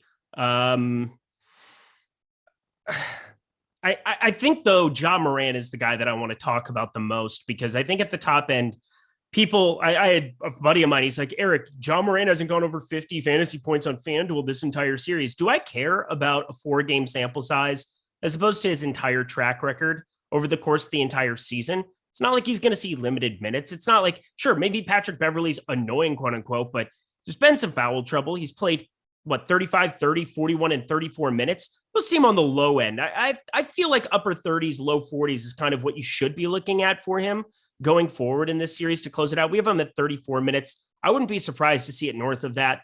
And even at that number, he's a guy that's around a 1.3, 1.4 fantasy point per minute player on FanDuel. I'm landing on a lot more of him than Chris Paul on FanDuel specifically. I think Chris Paul's a little bit lower owned at that 10-3 number. I think he's a little bit more cost prohibitive, but are you getting to any Ja Morant on this slate? A limited amount. I have Trae Young and Chris Paul both projected better, and then Ja Morant's also fairly popular. So my lean is to go towards Trae Young and Chris Paul over Morant. It's a short 3-game slate, so I mean, having some exposure to him, I think, is warranted. But no, I prefer the other guys. And also, as for his minutes, I hear you, but they haven't been as significant as some other players. So I also am projecting Ja Morant to play less minutes than Trae Young and Chris Paul. Because if we look at Morant's minutes, they've been, and part of it too is this series in terms of fouling has been ridiculous. For whatever reason, you're 3 minutes into the game, you look at the box score, it's like, oh, cool, look, there's been 12 personal fouls, and half the starting lineups in both teams are in foul trouble. But that aside, the minutes for Morant, even in some of these games where he hasn't been in foul trouble and have been close, they still haven't been all that significant. Game 1, he played 35 minutes. Last game, he played 34. So I don't feel quite as good as you are that he's going to play like 40 plus. Okay. I upper 30s. I'm saying low 40s is on the board. I mean, we saw a 41-minute outing, and that was a competitive game. We've had some wonky games where that ended up just turning on a dime in game 3. And I expect some upper 30s from him going forward in the next 2-3 games, perhaps in this series. So a guy that I'm just going to probably still be invested in quite a bit, specifically on FanDuel. I think on DK, it's looking like I'm going to kind of scattershot quite a bit with Trae Young being the clear-cut priority, just like I think, I talked about earlier. Let's get to this mid-range of guard here before we talk about the bottom dwellers. And the bottom dwellers are phenomenal. And I think everybody's going to play the Gabe Vincent and Victor Oladipos of the world. And specifically, though, in this mid-range, we have Tyler Hero. Is there anybody who projects close to you for Tyler Hero? And if so, is there anybody that you would get off of him for in the 5-6K range over on DK for guard? All right. So guard Tyler Hero, who I have right now at about 37 fantasy points. Mm-hmm. And let's see. So close to him. I don't know if you consider, I have Dylan Brooks at 32. That's still a pretty big price gap, but it makes Dylan Brooks somebody that I'm getting to a decent amount on this slate. But in terms of actually close to Tyler Hero, Victor Oladipo also is, so I have him projected for over 30 fantasy points, but there's a pretty big fantasy gap between Tyler Hero and the other guys in this mid-range pricing. Yeah, I'm just kind of asking you. So if is Dylan Brooks kind of the guy that you're projecting out pretty well between that 5K number, because we have guys like Patrick Beverley, Desmond Bane that are getting quite, they're for sure got good projections for me. I am expecting them to be pretty popular. I think Patrick Beverley goes a little bit overlooked today with how many guys are going to be going towards hero. That kind of inherently makes me want to play a little bit more of him here, just because it might be some points of leverage that we can get if we're going to really flock towards Oladipo, which I think we should. Like, I trust me, 4,500 FanDuel specifically, it's just impossible for me to play tons of Oladipo. I'm just trying to find some other guys to get a little bit different with, and I think Beverly's kind of my path to do it. So Beverly, I mean, is he even that contrarian today, though? And he's 22% compared to heroes at 39%. Desmond Bane's 30%. Dylan Brooks is 28.5%. So contrarian compared to the rest of the range. Yeah, I haven't looked at and I assume this is going to change because Oladipo right now, by the way, the ownership projections are free. Oladipo is projected for 22% ownership on DraftKings, 30% on FanDuel. I assume those numbers are going to go up. True. Like I can't imagine Oladipo at 3,900 on FanDuel on a 3-game slate as a starter isn't going to be just uber chalk. But as for I'm getting to Beverly, but once again, I still prefer Dylan Brooks to him. There's not that much of a ownership difference between the two. Dylan Brooks projected for 28% ownership, 23% for Patrick Beverly. I have a projection of 3 fantasy points higher for Brooks. So I would just rather get to Brooks than Beverly. But I don't have an issue with Beverly per se. In terms of real contrarian options at guard, let's see.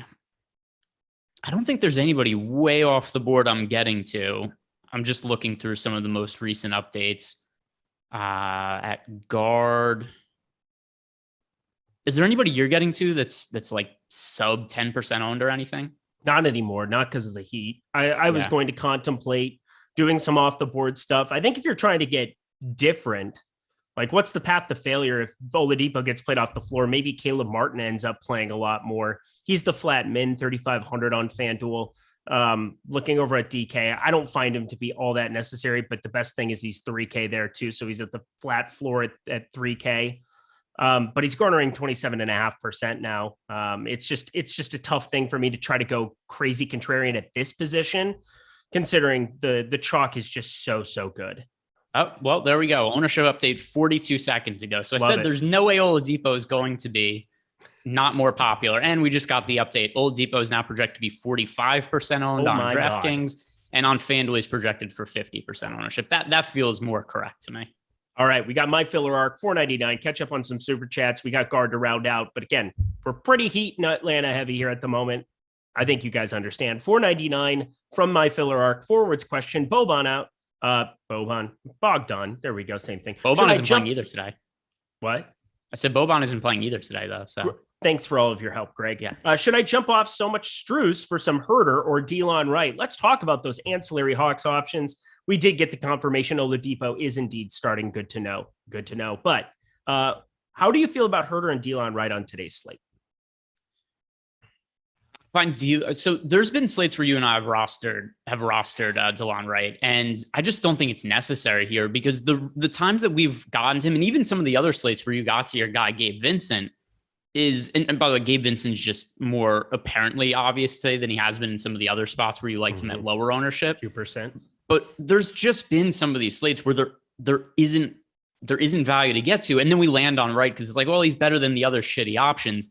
I just don't think the opportunity cost is worth it to get to him in any kind of real meaningful way because there are so many cheap heat guys that you could consider viable that just project so much better for me than Wright, Gabe Vincent, PJ Tucker, Caleb Martin, Max Strus.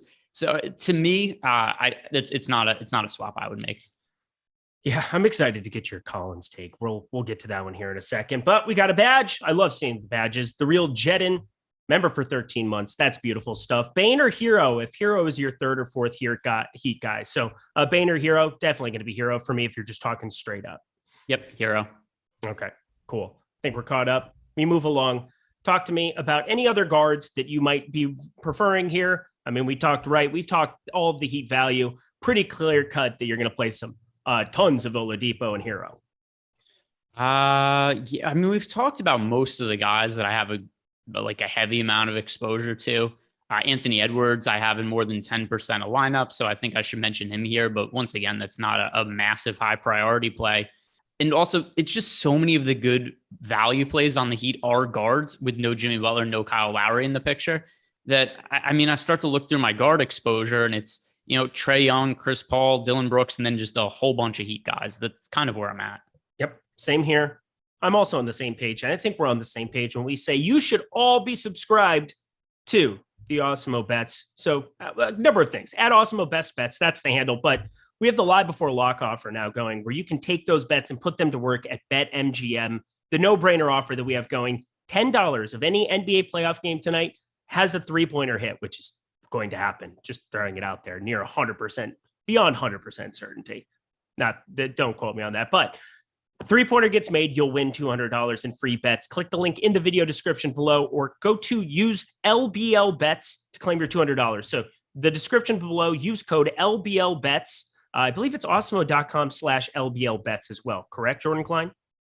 Is that what it is? By the way, you're understating it, because I guarantee that it's going to hit a good old Charles Barkley guarantee, because you bet $10 on any NBA game to win 200 as long as anybody hits a three-pointer in that game. They're going to hit a three-pointer. It's a lock. It's free money.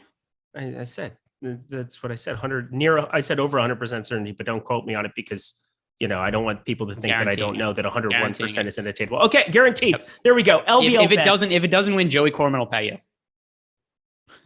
Well, he's gonna have to pay me anyway. That's how this works, because he's terrible at gambling. Let's go to the forward spot.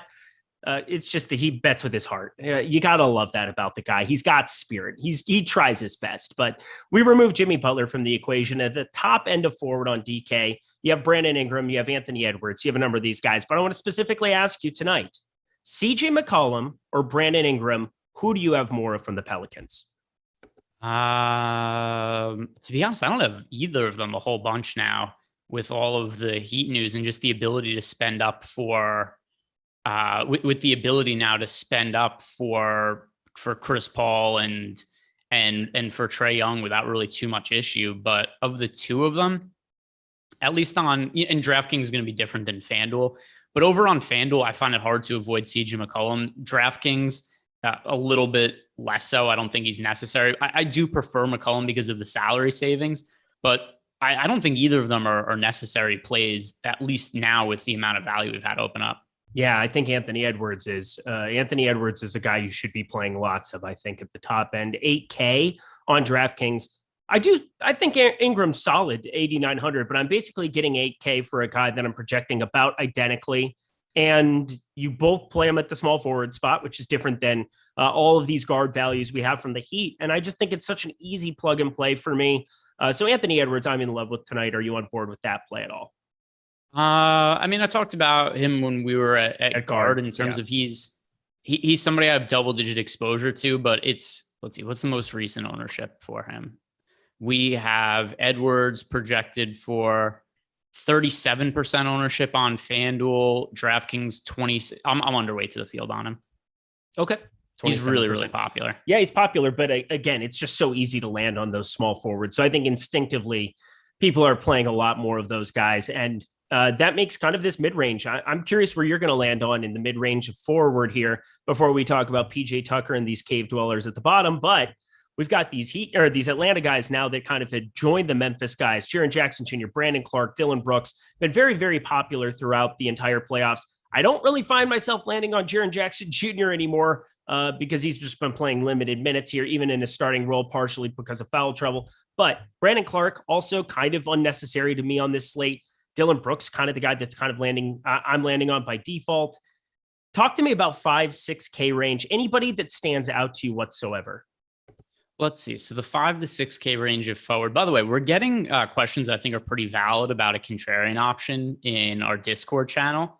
We'll talk about in a second. People are wondering what we're going to be doing with Duncan Robinson today. Yeah, I do think he's potentially the Miami Heat guy that's getting slept on a little bit. If he ends up closing the game and playing big minutes and hitting a bunch of shots, that would not surprise me. So I think he is somebody that I'm going to add in as a contrarian option. But that aside, in terms of forward, what was the price range you gave me? Did you see what he had to do in game one to get there, though? I mean, it was resounding. And we all know he can shoot. We all know that that's like what he's capable of doing when he gets playing time. Played 23 minutes in game 1. He went 8 for 9 from 3 and blowout run. Like, I think this game's more competitive with no Jimmy Butler, with no Kyle Lowry. I think there's at least a path where we have to think that Duncan Robinson doesn't even touch the floor. But as you said, he's 1.2% owned. So I think you have to at least consider something like that. Is Victor Oladipo meaningfully better than Duncan Robinson? If Duncan Robinson shoots the ball well, I wouldn't be surprised if he closes over Oladipo. Like, Oladipo is one of my most roster players on the slate. I'm gonna have a ton of him, but I don't think it's totally out of the question that you go play like 5 to 10% of Duncan Robinson in lineups that don't have Oladipo. Okay, that's fair. Well, talk to me about the 5-6K range over on DK. Let me know if there's any forwards that are sticking out to you. So Mikal Bridges, 1. Although I'm very close to the field with him. This isn't somebody that I'm massively different on, but he's 5,700. I have him projected for around 30 fantasy points. And it's just a situation where the Suns are in a very pivotal game 5 of a series that's tied 2 games apiece. They're at home. I think they're going to be playing Chris Paul extended minutes.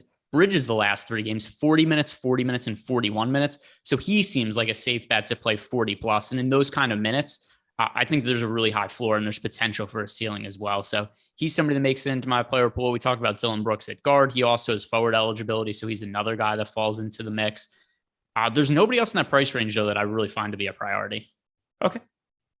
That's probably the right way of looking at it. Let's talk the actual priorities. Sub 5K at forward, because these guys are projecting out much substantially better. Weirdly enough, I think Jared Vanderbilt might end up getting slept on now, 4,100. We know those minutes can be highly volatile, but the last 2 times, 32 and 35 minutes, last 2 games out. And that is just an absurd amount of opportunity for a great rebounding guy at the 4 for Minnesota. I think we're going to see a lot of ownership going the direction of Cameron Johnson, Caleb Martin, even at the flat 3K coming off the bench.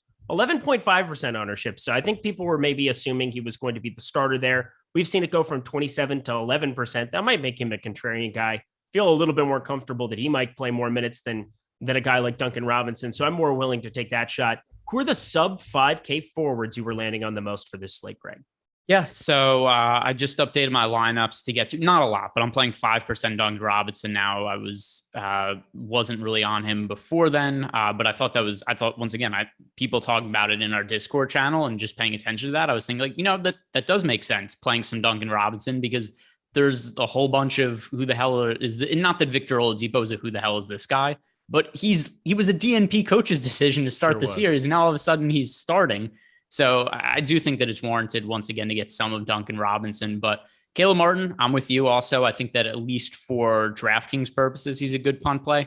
FanDuel, I don't think he's necessary with the difference in min price because there's a big difference between being able to play him at 3K versus playing him at 3,500 and also just the pricing being softer on FanDuel in general. So no interest in him there. For DK though, as a punt option, I think that he's viable now that he's 11% owned. I didn't view it the same way before when he was projected for like nearly 30% ownership, but around 10% ownership, I can get behind it. Oh, Stephen Leibowitz, member for 13 months. Greg and Eric, sometimes is good, sometimes is better. So hopefully today we're better. I'm here for better. We'll find, by the way, a lot of people don't even know the difference between us. Somebody left us a super chat. Yeah, actually it was our guy, Michael McKinney, who left us his usual FanDuel super chat. He thought I was you.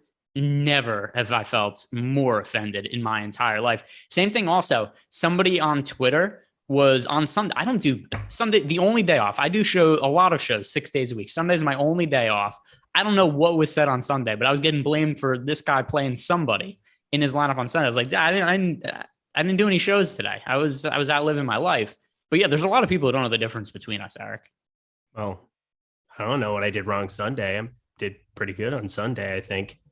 Don't ask me about yesterday. Glad I wasn't on that show. We'll put it that way. Yesterday was blood in the streets, but not in the MLB streets. MLB streets have been amazing.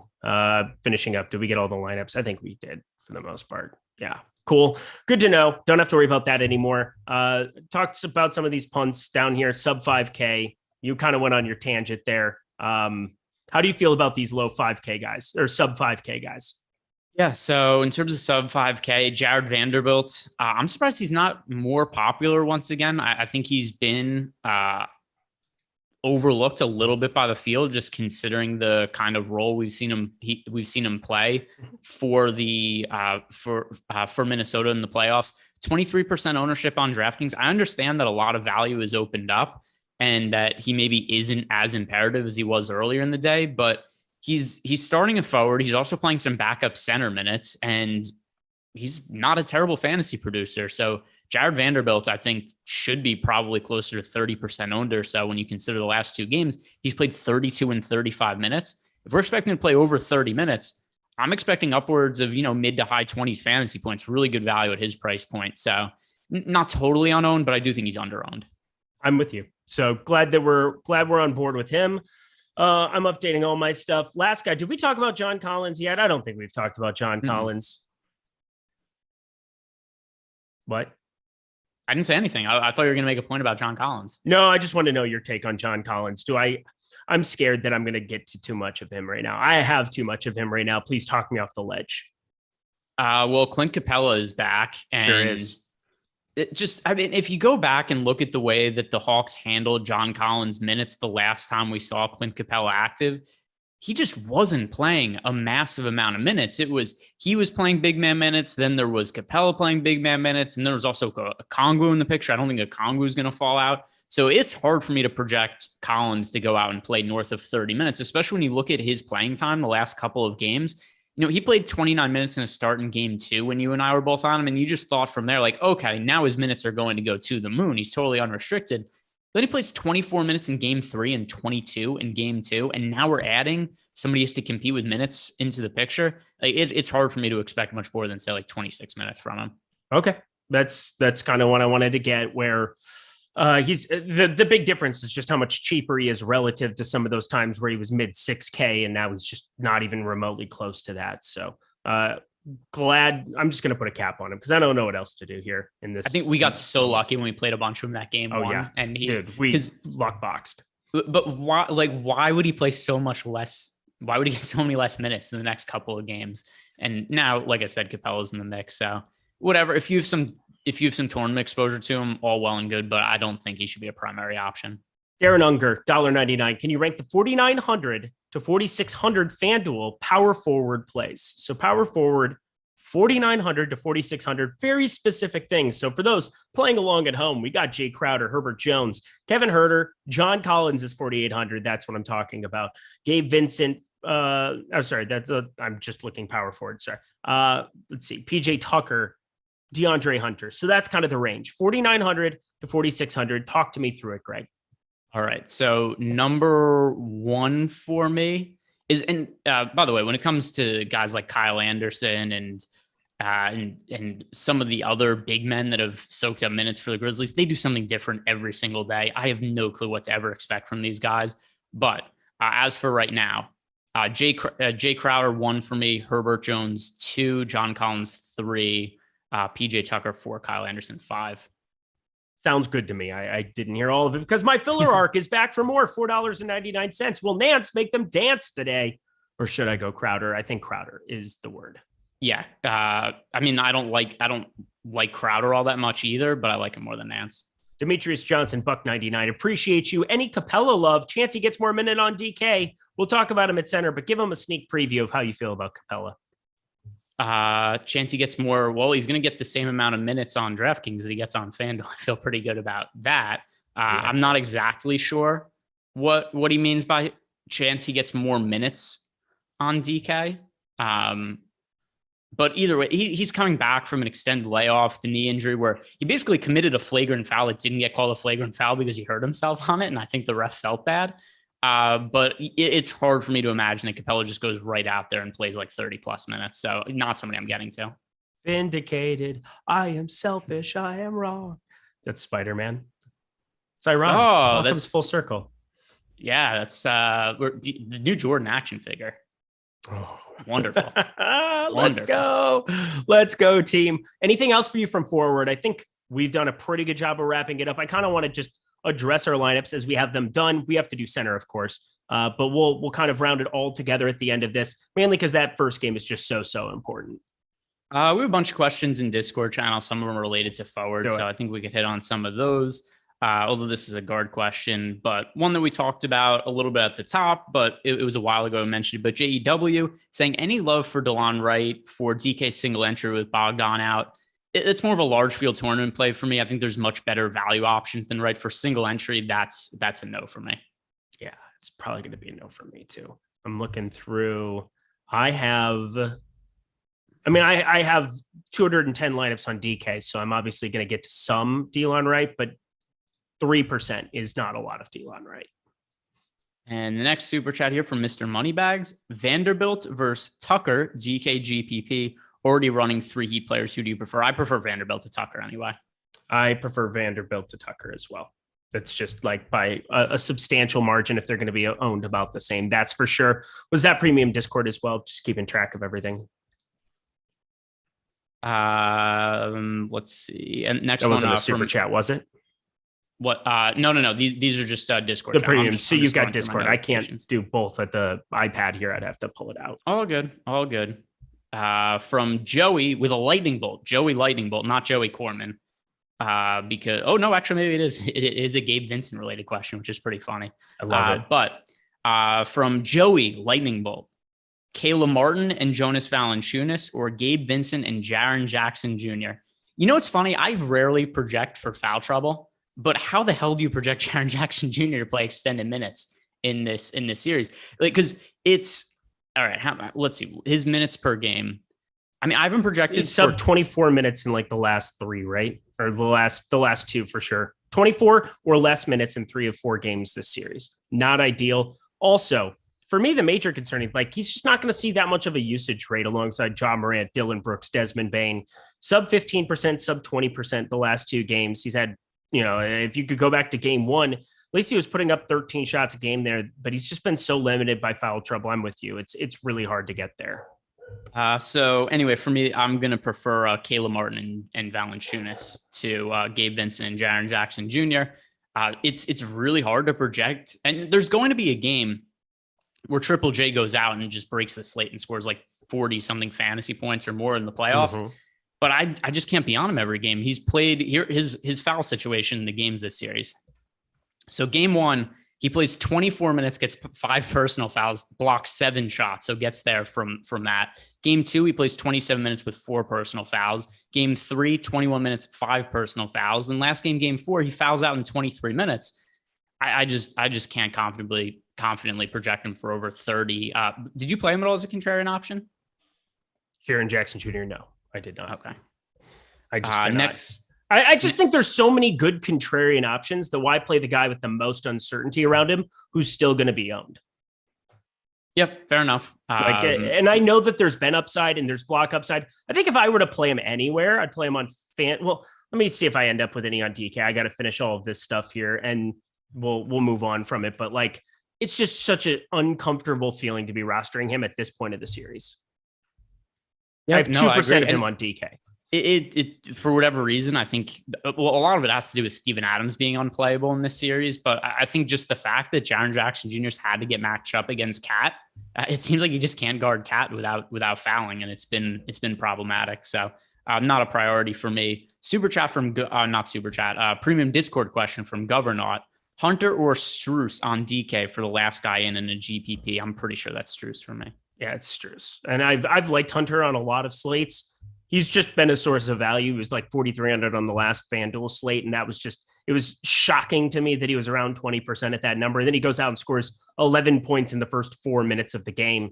Do I expect that again? No, but I've liked Hunter. It's just a completely different slate. So I'm with you there. Anything else you're seeing in Discord here? Because I'm going to do this and we're going to talk Oddsshopper. Then we're going to hang around for another half hour. So we'll just make sure we get to everything. But I do want to address center here for the people. Yeah, and then we'll just round up these questions really quick from Richie07G. DK low on play, you have more confidence in Duncan Robinson or Jade McDaniels. 0 confidence in either, but Robinson if I'm choosing between the 2. Robinson if I'm choosing one of the 2, but luckily I don't have to do that. Let me do and then one more from Jay Metz, and that will round it out for us. Anderson or Gallo staying away from Trae Chalk on a main GPP bullet. I wouldn't stay away from Trae Young chalk, just me personally. But of those 2 guys, Anderson or Gallinari, I don't like either of them very much. I I think there's The a little best more kind. upside in Gallo. All right. Oh my God. The amount of Oladipo and Bam that I have is just disturbing. It's very, very disturbing. I might have to just put a cap on them too. I don't know what else to do about it today. Too many good pieces of value. Just play them all. Just play Bam. Who cares? I mean, Oladipo too. So the risk with Oladipo is obviously he's kind of washed at this point in his career, and we don't see him on the court very often. He was a DNP just a couple of games ago, but he's starting, so I think we should feel good enough about his minutes. Play a lot of. It's going to cap up at 90%. Again, I was getting more than that, which is what I'm getting at. All right.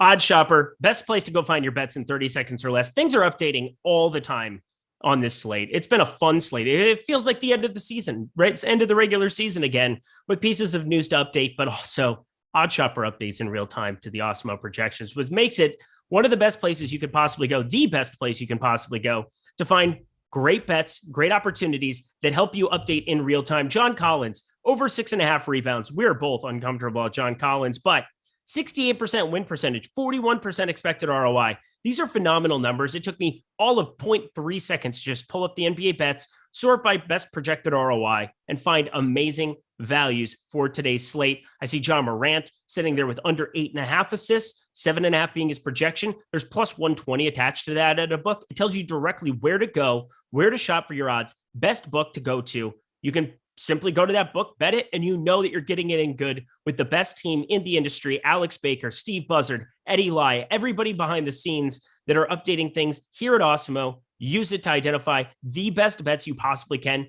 Use it in conjunction with that LBL bets that I was talking about on BetMGM and go win yourself some money today. Greg, is there any bet that sticks out to you on the board as we get closer to lock? Let me pull this up because I'm sure the numbers have changed a bunch since we came on. And by the way, talking through it, because people are pushing back on me saying that Oladipo's washed. He's played in like 50 games over the last 4 years.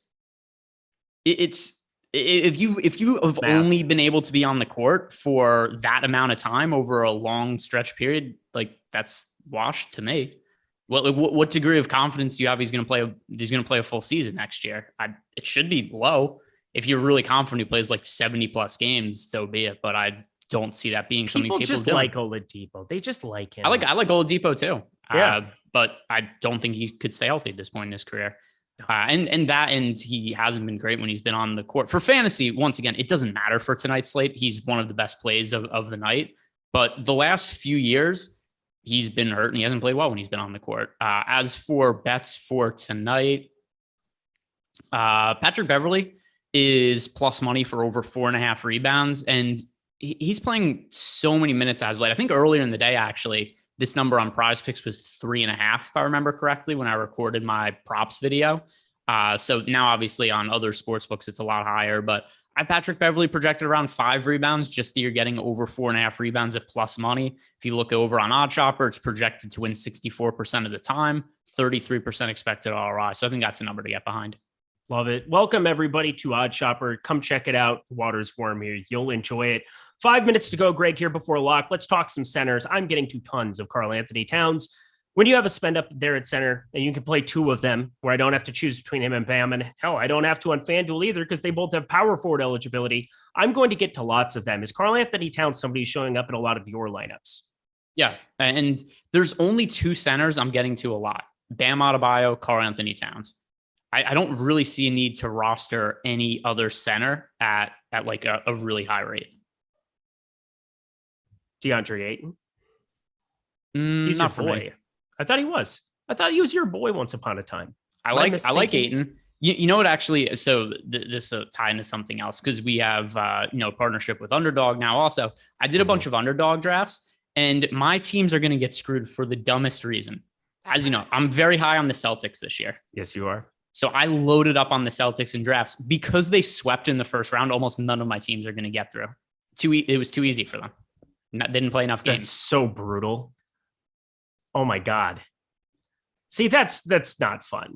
Ayton's also one of my most roster players. That was kind of what made me think about it. But yeah, like I loaded up on Jaylen Brown, Jason Tatum, Marcus Smart. I took Robert Williams in the last round of so many of my drafts, being like, oh, the Celtics probably going to make it out of the first round. Then I'll get Williams after that. none of it is going to matter because they swept the stupid Nets team. Which can't they do something where you get like a basically a 40-point bonus for every game they don't have to play or something like that? That would be fine. Then I wouldn't care. I don't know. By the way, people are so upset about the Victor Oladipo thing. What's it like to be able to just rub everybody the wrong way, Greg, in your life? This is, by the way, I've tried. There are plenty of times that I try to inflame people, make people upset. To say Victor Oladipo gets hurt a lot should not be one of those takes. It's also something that's based in fact, as opposed to like being some kind of like it's not a hot take. It's just a fact. Yeah, no, he is here. And also, if that many teams were that confident in his health, why last year did he play on the Pacers, the Rockets, and the Heat? Like, wouldn't one team have just held on to him and be like, hey, he's the guy we're building around? He played in 8 games this year. Yes. That's not very many. He was hurt a lot. Last year, he played in 32 games. That's not very many. The year before, he played in 19. The year before that, he played in 36. He's gotten hurt a lot. It's just reality. I like Oladipo. I would love for him to get healthy again, but the reality is he's going to be 30 years old next year, and he's gotten hurt a lot. He actually turns 30 in next month. Ben P. Eric only likes to rub people the right way, the craft way. No, I get rubbed. That's what it is. Well, by the way, speaking of rubbed, we've got the big bet with Joey Corman that we could talk a little bit about after this. I don't like any of the segues we just had. Segues. SEGUE, Jordan Klein. Segue. You got any more brain busters? Oh, which one? Got a me?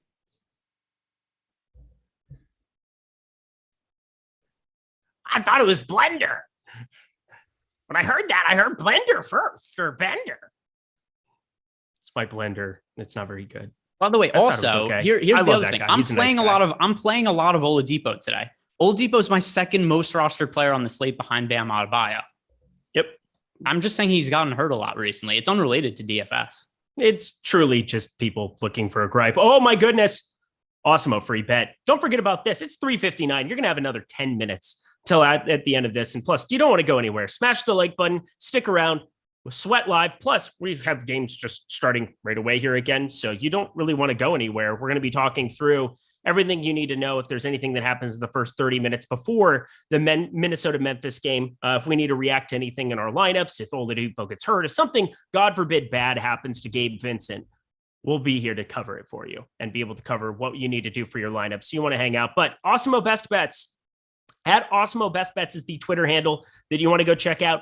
John Morant, under 1.5 3-pointers at DK, -110. That is directly from the boss man. You want to check it out. Ryan Bender in YouTube chat. I thought it was Ryan. I thought you were going to do like, or is it Ryan Blender? Yeah, I didn't know. Ryan Blender. Yeah, I was trying to set you up for a character who's Blender that just has weird. You don't understand. You got to look at the average ratio of the player and the way he's going to project out. Okay, so it's math. See. So what is Ryan? Like does Ryan in any way insulting? I just tried to do an impression. Oh, so does Ryan Bender does not like us? It's confusing now. We've got a Bender and a Blender. I tried my best. Morant, Bain, Brooks, Jackson Jr., Tillman, this starting piece. Kind of expected that again, but whatever. He did it. By the way, he did ask us, why are we always talking? Like, what are we supposed to do? Sit here and stare at each other? That's a weird commentary for a what's basically a 1.5 hour radio show. Pretty much. Yeah, people are great. That's really what it comes down to. People are great. Let's see. Blender. Well, come on. We were having fun. We're going to be okay. I'm looking at my exposures, seeing if anything stuck out that I screwed up. Looks like I'm all right. For once, I didn't screw up this. With baseball lock, with NBA lock, with everything else, and hosting a show. Oh, it's great. But you want to check out get this package, get everything that we have for the bets on the Discord, sign up, take advantage of it. It's really great. You want to be utilizing that. Plus, Ben yesterday came in with the hot fire, -2.5 Dallas. That cashed in like the first half. That felt good. That was good work. I don't know if this, but we got a super chat from Weatherman. It's another one of his stickers, as I've learned that the kids call it. It is a pair jumping up and down saying, haha, Weatherman 7, we appreciate you. And then also, is this true? Emac said that you went a full 12 minutes without talking the other day. I did. Okay, Emac's awesome. Emac's had some funny stuff here. Sunday was legendary. If you guys don't get to check out the Sunday show I do with Emac, I didn't know how I felt. I was like, oh, they're putting me with this geriatric patient, and I have to do a show with him every Sunday. Well, he's going to be a future president. Like, why would you? I was kidding. I love Emac so much, but I was just like, oh, I'm going to be at the retirement home on Sundays visiting my grandfather doing shows. I'm excited about this. And what happens? It's pure gold. He drops, oh, this show should be rated PG-13. That was a perfect troll of me. Secondly, my lineups weren't uploading because Fantasy Cruncher went down for like 3 seconds. So what did Emac do? He went on a full-blown filibuster. It was a flat-out filibuster for 10 minutes. What did he do? One ad read?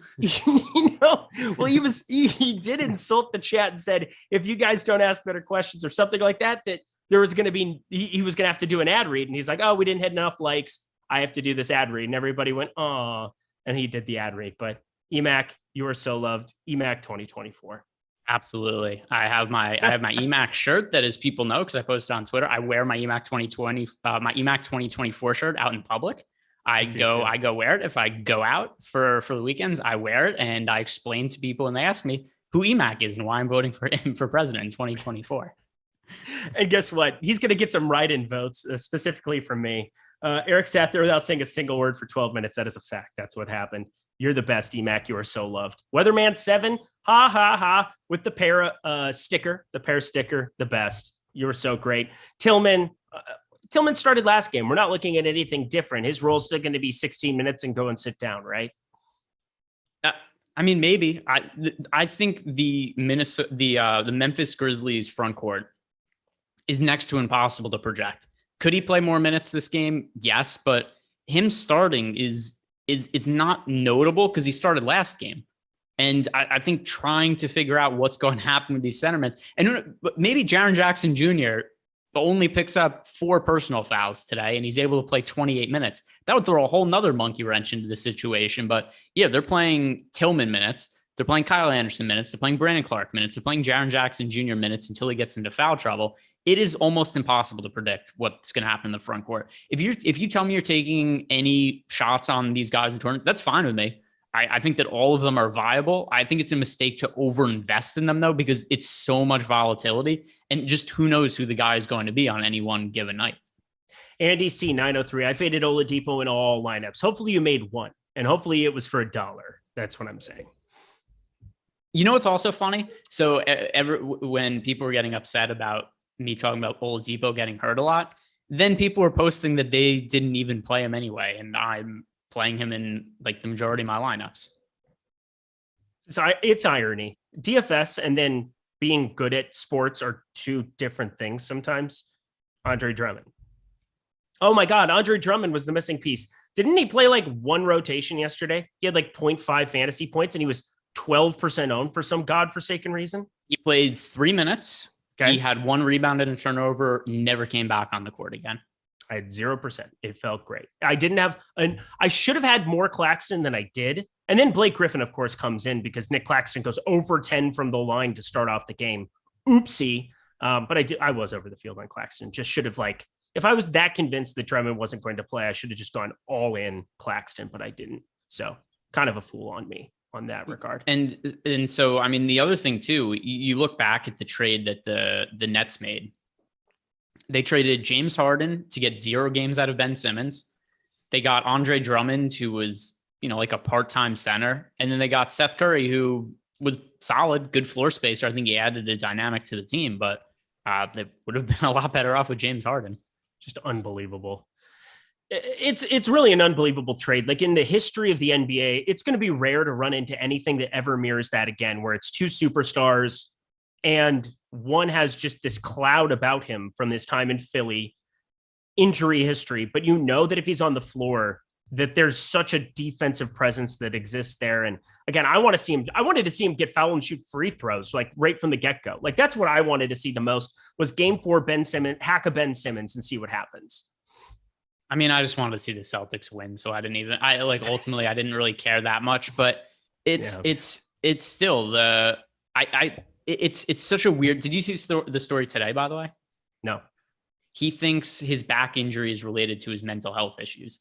So if that, like, it's realistic to think he doesn't play for the Nets next year either, because it doesn't appear to be related to a physical injury or whatever. I don't know. It's a weird situation, but in hindsight, it appears the Nets did not make a great trade. Here's the thing. I think we're realizing we're at a stage in 2022 where people are realizing mental health is an important part of life, and taking care of your mental health is an important thing. And we shouldn't be looking at Ben Simmons and think that, he should be different than anybody else who's maybe going through tough times, work, divorce, or whatever else. He's got Twitter hate. All he has to do is Google his name, and it's probably not that great. Yeah, find my tweets.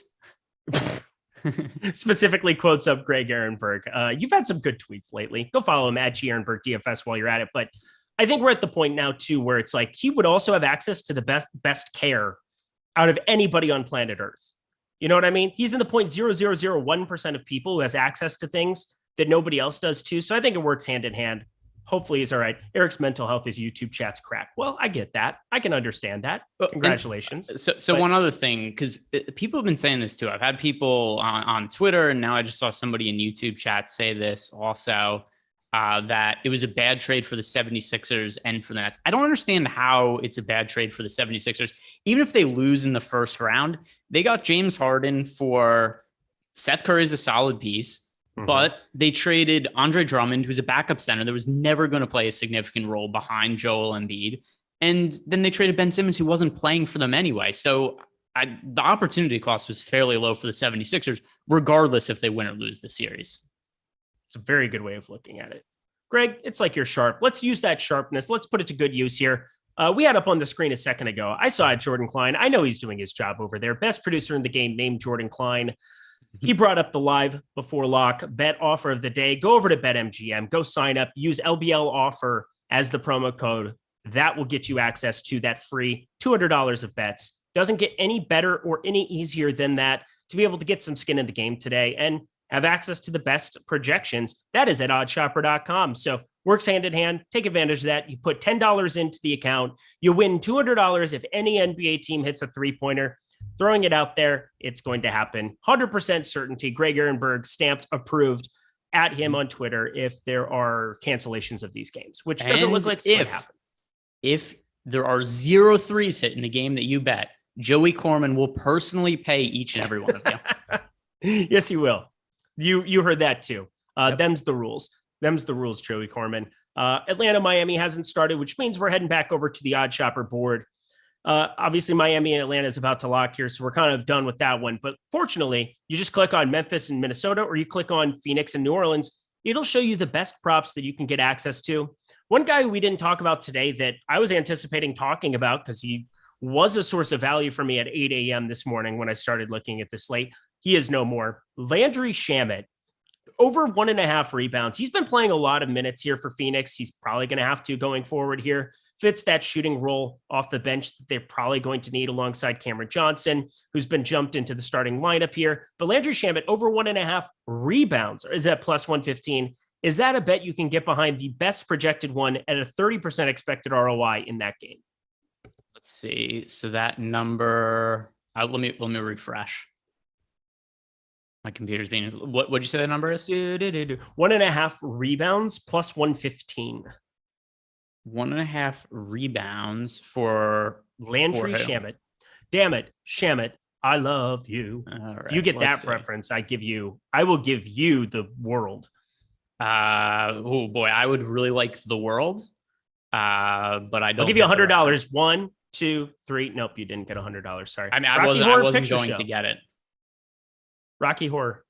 It's a great movie. Yeah, I was never going to get that. As for Landry Shamet, I think the number of 1.5 rebounds is fine, but it's plus money on the over. So we talk about these a lot when it comes to some of these, steals bets that are like over under 0.5 and stuff like that, where I think a lot of them, the number is fine. It's just plus money when it shouldn't be. So considering that, yeah, you're getting plus 115 on a number that I think is close to accurate. If it was minus 110 on both sides, I'd just say stay away, but plus 115, yeah, it makes sense.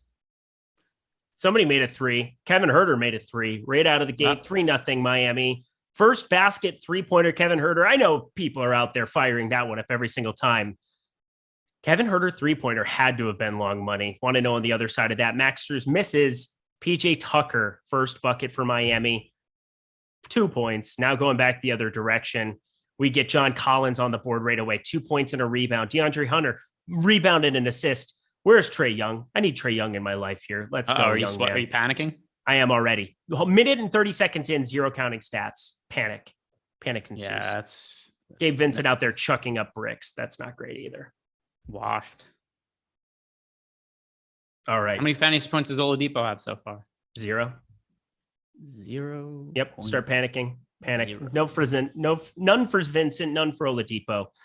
Kevin Huerter misses another 3 here. Yep, minute and a half into that game. It's going to be fun to watch live, but I'm just mostly concerned about this next one. That is what I'm going to be watching. My Minnesota Timberwolves. Oh, it'd be so great to have a game 6 in Minnesota to win a playoff series. My mind can't even comprehend that, Greg. My mind can't even comprehend it. These poor girls that are sitting at home totally unaware that they might be going on a date with Joey Corman. No clue. They have no clue. They have no clue that their health and safety is riding on Gabe Vincent today. Health and safety protocols, not just for Zach LaVine here. That's going to be a crazy slate tomorrow. Yeah, I mean, so tomorrow, and then so you've got Zach LaVine and the health and safety protocols. Then you got Alex Caruso in the concussion protocol. What is the spread now for that game? I imagine it's double digits at this point. All I know is I can't wait to see Ayo Dosunmu, 40% projected ownership.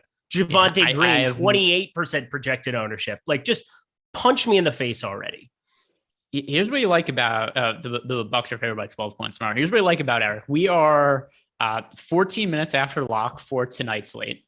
We are 2 minutes into the first game of this slate, and Eric's already he's building his lines for tomorrow already. Well, here's the thing is I like making money, and this is just proven over a long period of time with the best tools in the industry. Make more lineups, and, play the weakest fields you possibly can, and you'll make more money. So that's kind of what I'm here for. Kevin Huerter can't miss. 3 for 4. Well, he technically missed 1 shot, but 7 points. Oladipo back-to-back layups. That's beautiful stuff. So Oladipo 2 for 2. He's washed, but he's scoring fantasy points. We get both sides of it. And a bucket, 6 points. Oladipo, 10-9, Miami Heat, 6 of 10 scored by Victor Oladipo, the washed individual that he is. Go Hoosiers. He washed King Victor Oladipo. Look, when he's on the court, he's going to score fantasy points. He's probably going to get hurt next year, though. By the way, you should read. I have 90% of him in Adebayo. I was getting 98.6 in 210 lineups or 230 lineups, whatever it was. They're both in over 90% of my lineup. So they do well. Okay. I would appreciate it if they don't. That'd be quite disappointing. We do have a super chat here from my filler arc. I would like you to read it. $1.99. I love the misspelling. First of all, that's gold. I can't blame anybody. Corman. It sounds like it would be with a C, but it's with a K. Who TF is Joey Corman? The F. We know that. Should I draft him? Not in any kind of betting ways. Let me just tell you that because he is only if you're in the military and it's during wartime. Other than that, he is useless. However, he's had a pretty good run in showdown streets. I believe opening day baseball, he almost hit for 3K. It was nice to see that screenshot. I felt like crap because, he made more than I did that day, but such is life. And by the way, the best part of the whole thing is that Corman is spelled incorrectly. Yeah, it's the best. Honestly, can you screenshot that, Jordan Klein, and send it? You already did. It's in our group chat. Oh, it is good. See, These are the things. How are you staying so much more apprised of things? I guess I have the iPad, the laptop. I need a desktop. I need a big effing desktop right here with a camera so I can look like I'm in. Because again, this is a great camera that I have, but I need like the HD thing. Because sometimes when I look at this one, it doesn't always make it seem as though I'm looking at it, and it annoys the shit out of me. Yeah, so here's the issue I have, though. So for me, if I'm talking to the camera, I can't see you. because here's my setup is I have a monitor to my right. I have a laptop in front of me that I used to build my lineups. And then I have a laptop to my left that I used to stream the show. And then in front of me on my desk, I have my iPad and my phone where I have like Discord up and whatnot, and Twitter and in our group chat. So, I'm apprised of any news that comes up, any very important text message in our group chat, all things along those nature. I need to be well aware of during the show. But there is just a lot of stuff going on, and I can never see you while I'm talking. Oladipo, 8 points, timeout Hawks, 7:25 left in the first quarter. Great start for the aforementioned Victor Oladipo. Well done, my friend. I'm looking at some other bets here. You talked about your Celtics futures. I want to just get your personal take. You're not looking to hedge out anytime soon, even against the Bucks, are you? Well, we don't even know they're playing the Bucks. We assume they are. I'm assuming. I'll be the guy that says with virtual 100% certainty that the Bucks are going to be playing the Celtics. Yeah, well, we also need to know what the line is going to be. Minus 190. I have a friend. I know things. Minus 190. Boston is favored in the series. Here's by the way, that's about an accurate line to me. Here's something else that's going to matter a whole bunch, and also why I'm probably not looking to hedge is if the Bucks win tomorrow, which they're 12-point favorites, they're most likely going to. At least based on what I saw from reports today, if the Bucks win tomorrow, the game one is going to be on Saturday. If they lose, game one is on Monday. That could be the difference. That could be the difference in between Chris Middleton being available for game 6 or game 7 or not. So, I mean, I think the Celtics are the best team in the NBA. And to be clear, I didn't think that when I bet them. I just bet them because I thought 60-1 was egregious odds. And I mean, now I've just I started going back through some of my tweets yesterday and just trolling some of the people that told me it was a terrible bet. And I tweeted it after, and I was like, do you still think that? And like 80% of them just deleted the tweet that they had sent before then. But one guy still did stick his heels in the ground and told me that, like, yep, it is a bad bet. I was like, all right. I was like, if you want to give me Celtics 60-1 to win the championship and 27-1 to win the East again, I will happily do it. And he was not. Do people understand how valuable that ticket is right now? Yeah. So it is like you could hedge out with Milwaukee for a crazy amount of money. You could chip away at every series, and Boston's going to be the favorite in every series they play from now on. Yeah. I mean, I could just. Let's see. What is the... So having 60-1 on a ticket where you're getting plus money on the other side of it in any series, besides maybe Phoenix, if you have a healthy Devin Booker, it is ludicrous that somebody would say something that stupid. But it doesn't surprise me because welcome to the world. Yeah, I'm just scrolling through to try to find what the last I looked, like it was a 7x cash out, and now it's probably like 8 or 9x. So, you could think that the Celtics have no chance to win which I try to explain to people also. And this is like relevant in terms of betting, just in being knowledgeable about it, is you could think there's a 0% chance that the Celtics win the championship this year. But if you could cash out the bet, or if you think the market is going to move in a certain way, like it's a plus EV bet anyway. So my point is, you could have bet the Nets. You could put $1,000 on them at 27-1 to win the East, and you could cash out right now for $7,000. It doesn't matter if you think they're going to win or not. It's a way to make money. Exactly. That's what I'm getting at. Regardless of it being a good bet, it is now, as of today, irrefutably a fantastic bet to own the ticket of. If you have the ticket, regardless of your opinion about it, it's valuable. Yeah, unless you don't hedge and it just loses. If you were to either cash out or hedge bets, it's impossible for it to not be profitable if you choose for it to be. Correct. All right. Oh, Duke says hi to everybody there. 9 minutes left. What is it about like the last 9 minutes of this show that Duke just decides that he's ready for his walk? He knows that it's time. It's time. Yeah, it's just programming, I guess. He just knows this is when he gets hungry. This is when he needs his walk. By the way, you know who sucks so far today? Trae Young. I know. Trae Young. Gabe Vincent also to an extent. He has 2 assists. He's fine. He's going to play 30. Not nervous yet? No, not at all. Oh my God. Not at all. Joey Corman. Yeah, I was gonna make a Joey Corman. It's not like it's just Gabe Vincent. I have so many outs to this. I just need money somewhere out of that board. Like, I need anything to happen. It would take. I was going to make an inappropriate. I was going to make an inappropriate Joey Corman joke about what he's doing watching this game right now. But that aside, he's not looking bad. Gabe Vincent, 3 fantasy points. Trae Young, 1.5 fantasy points. Tyler Hero in the game for the aforementioned Gabe Vincent.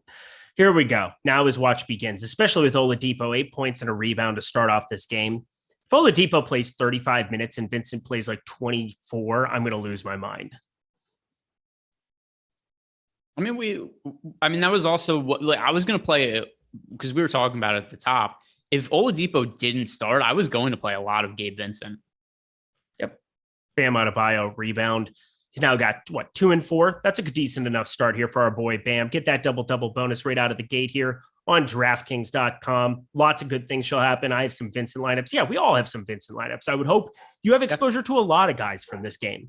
Yeah, I have, let's see, Gabe Vincent is like 15% of my lineups. Love it. All right, so I have him in there. I mean, almost anybody who's going to get minutes for the Heat, I have some amount of exposure to today.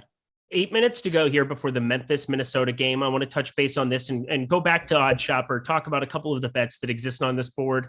Don't forget LBL offer. That's awesemo.com/LBL offer. Go and take advantage of this $10 to get $200.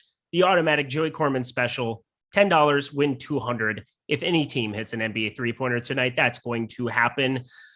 John Morant, we talked about the assists under 8.5, 67% expected win percentage, 47 expected ROI. I expect those minutes to eventually get back up to that 38 kind of range. Tyus Jones has just been playing really well for this basketball team, and maybe they just don't want to play John Morant that many minutes, but I would expect in do or die situations that he'll be closer to that. Any other bet stick out to you on the Oddsshopper board or on any sports book today from this Minnesota-Memphis game that I'm so going to be watching? Let's see. So I talked about Patrick Beverley already. Let's see. Where do I have Elon Wright checking in at the 5:30 mark? Oh, here's one. Desmond Bane 3-pointers over under 3.5 plus money on the under. I have Bane projected around 3 threes. So I mean, him getting to 4. I don't think that's like a reliable outcome. So I like the under at plus money. That's a really big number. Sean Preston, Lindquist, Sony does well. Are we talking Sony Michel? Is this a throwback to Sony Michel? What is the Sony? Lindquist, Sony does well. With the cowboy hat from Sean Preston. I need some context. You don't need to recognize that. If I really want to stretch, is this a Spider-Man reference and tying Jordan in because Spider-Man is owned by Sony and Jordan was in the movie?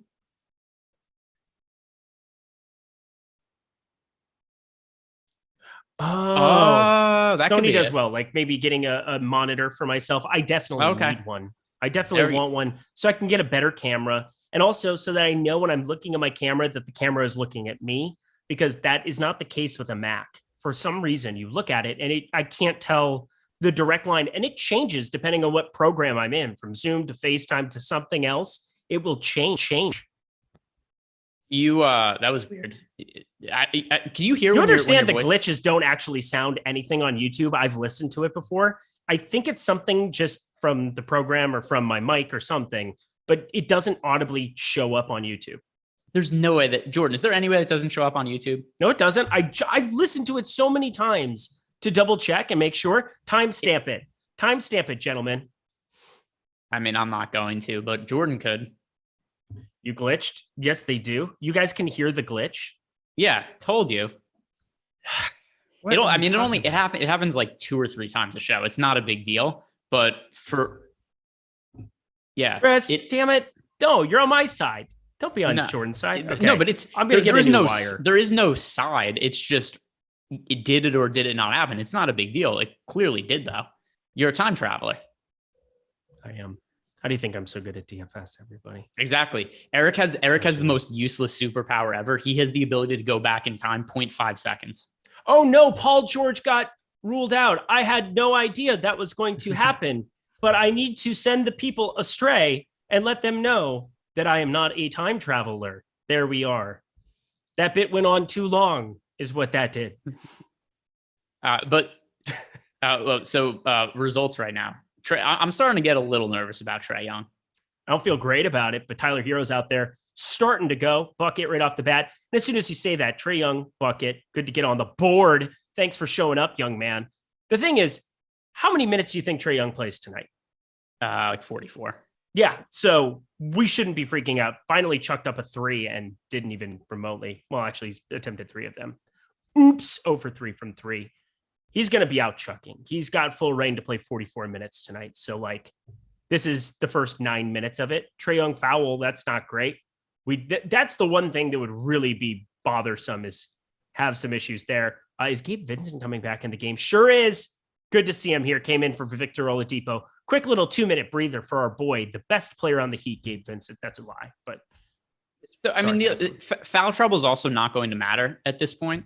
If Trae Young picks it, let's say the Heat go up by 10 points and Trae Young is 2 or 3 personal fouls, it's not going to matter. They're going to leave him out there. We've seen this with teams more so in the playoffs than we used to see in the past. They're aware that this is an elimination game. If we take Trae Young off the court, the fear of him him fouling out is that we can't play him. If you take him off the court already, you've essentially fouled him out on your own, and then they just lose anyway. So they're gonna play him as much as they can. Absolutely are. 2 minutes left to go here. Let's revisit that one more time. Minnesota, give me some bets. Is there anything that sticks out to you on Oddsshopper to close out the show?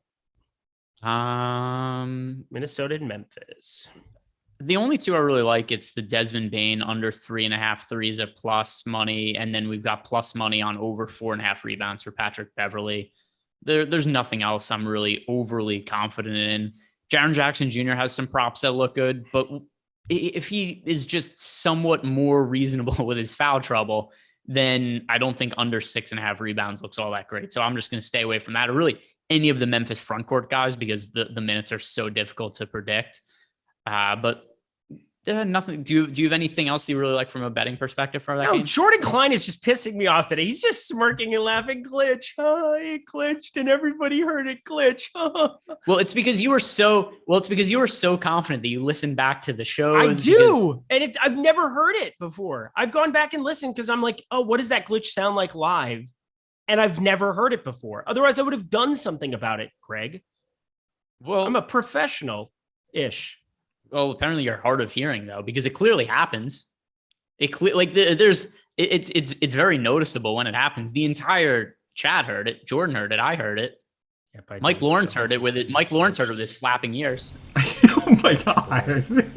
Which boy. Whatever. I got us over 700 likes. So I want more likes. Close the show out. Smash the like button because, I'm just over it. Please hit the like button, please. That's the nicer way of doing it. There we go. Jordan Klein, quit laughing. Greg, can you please get us out of here? Any final words for the people?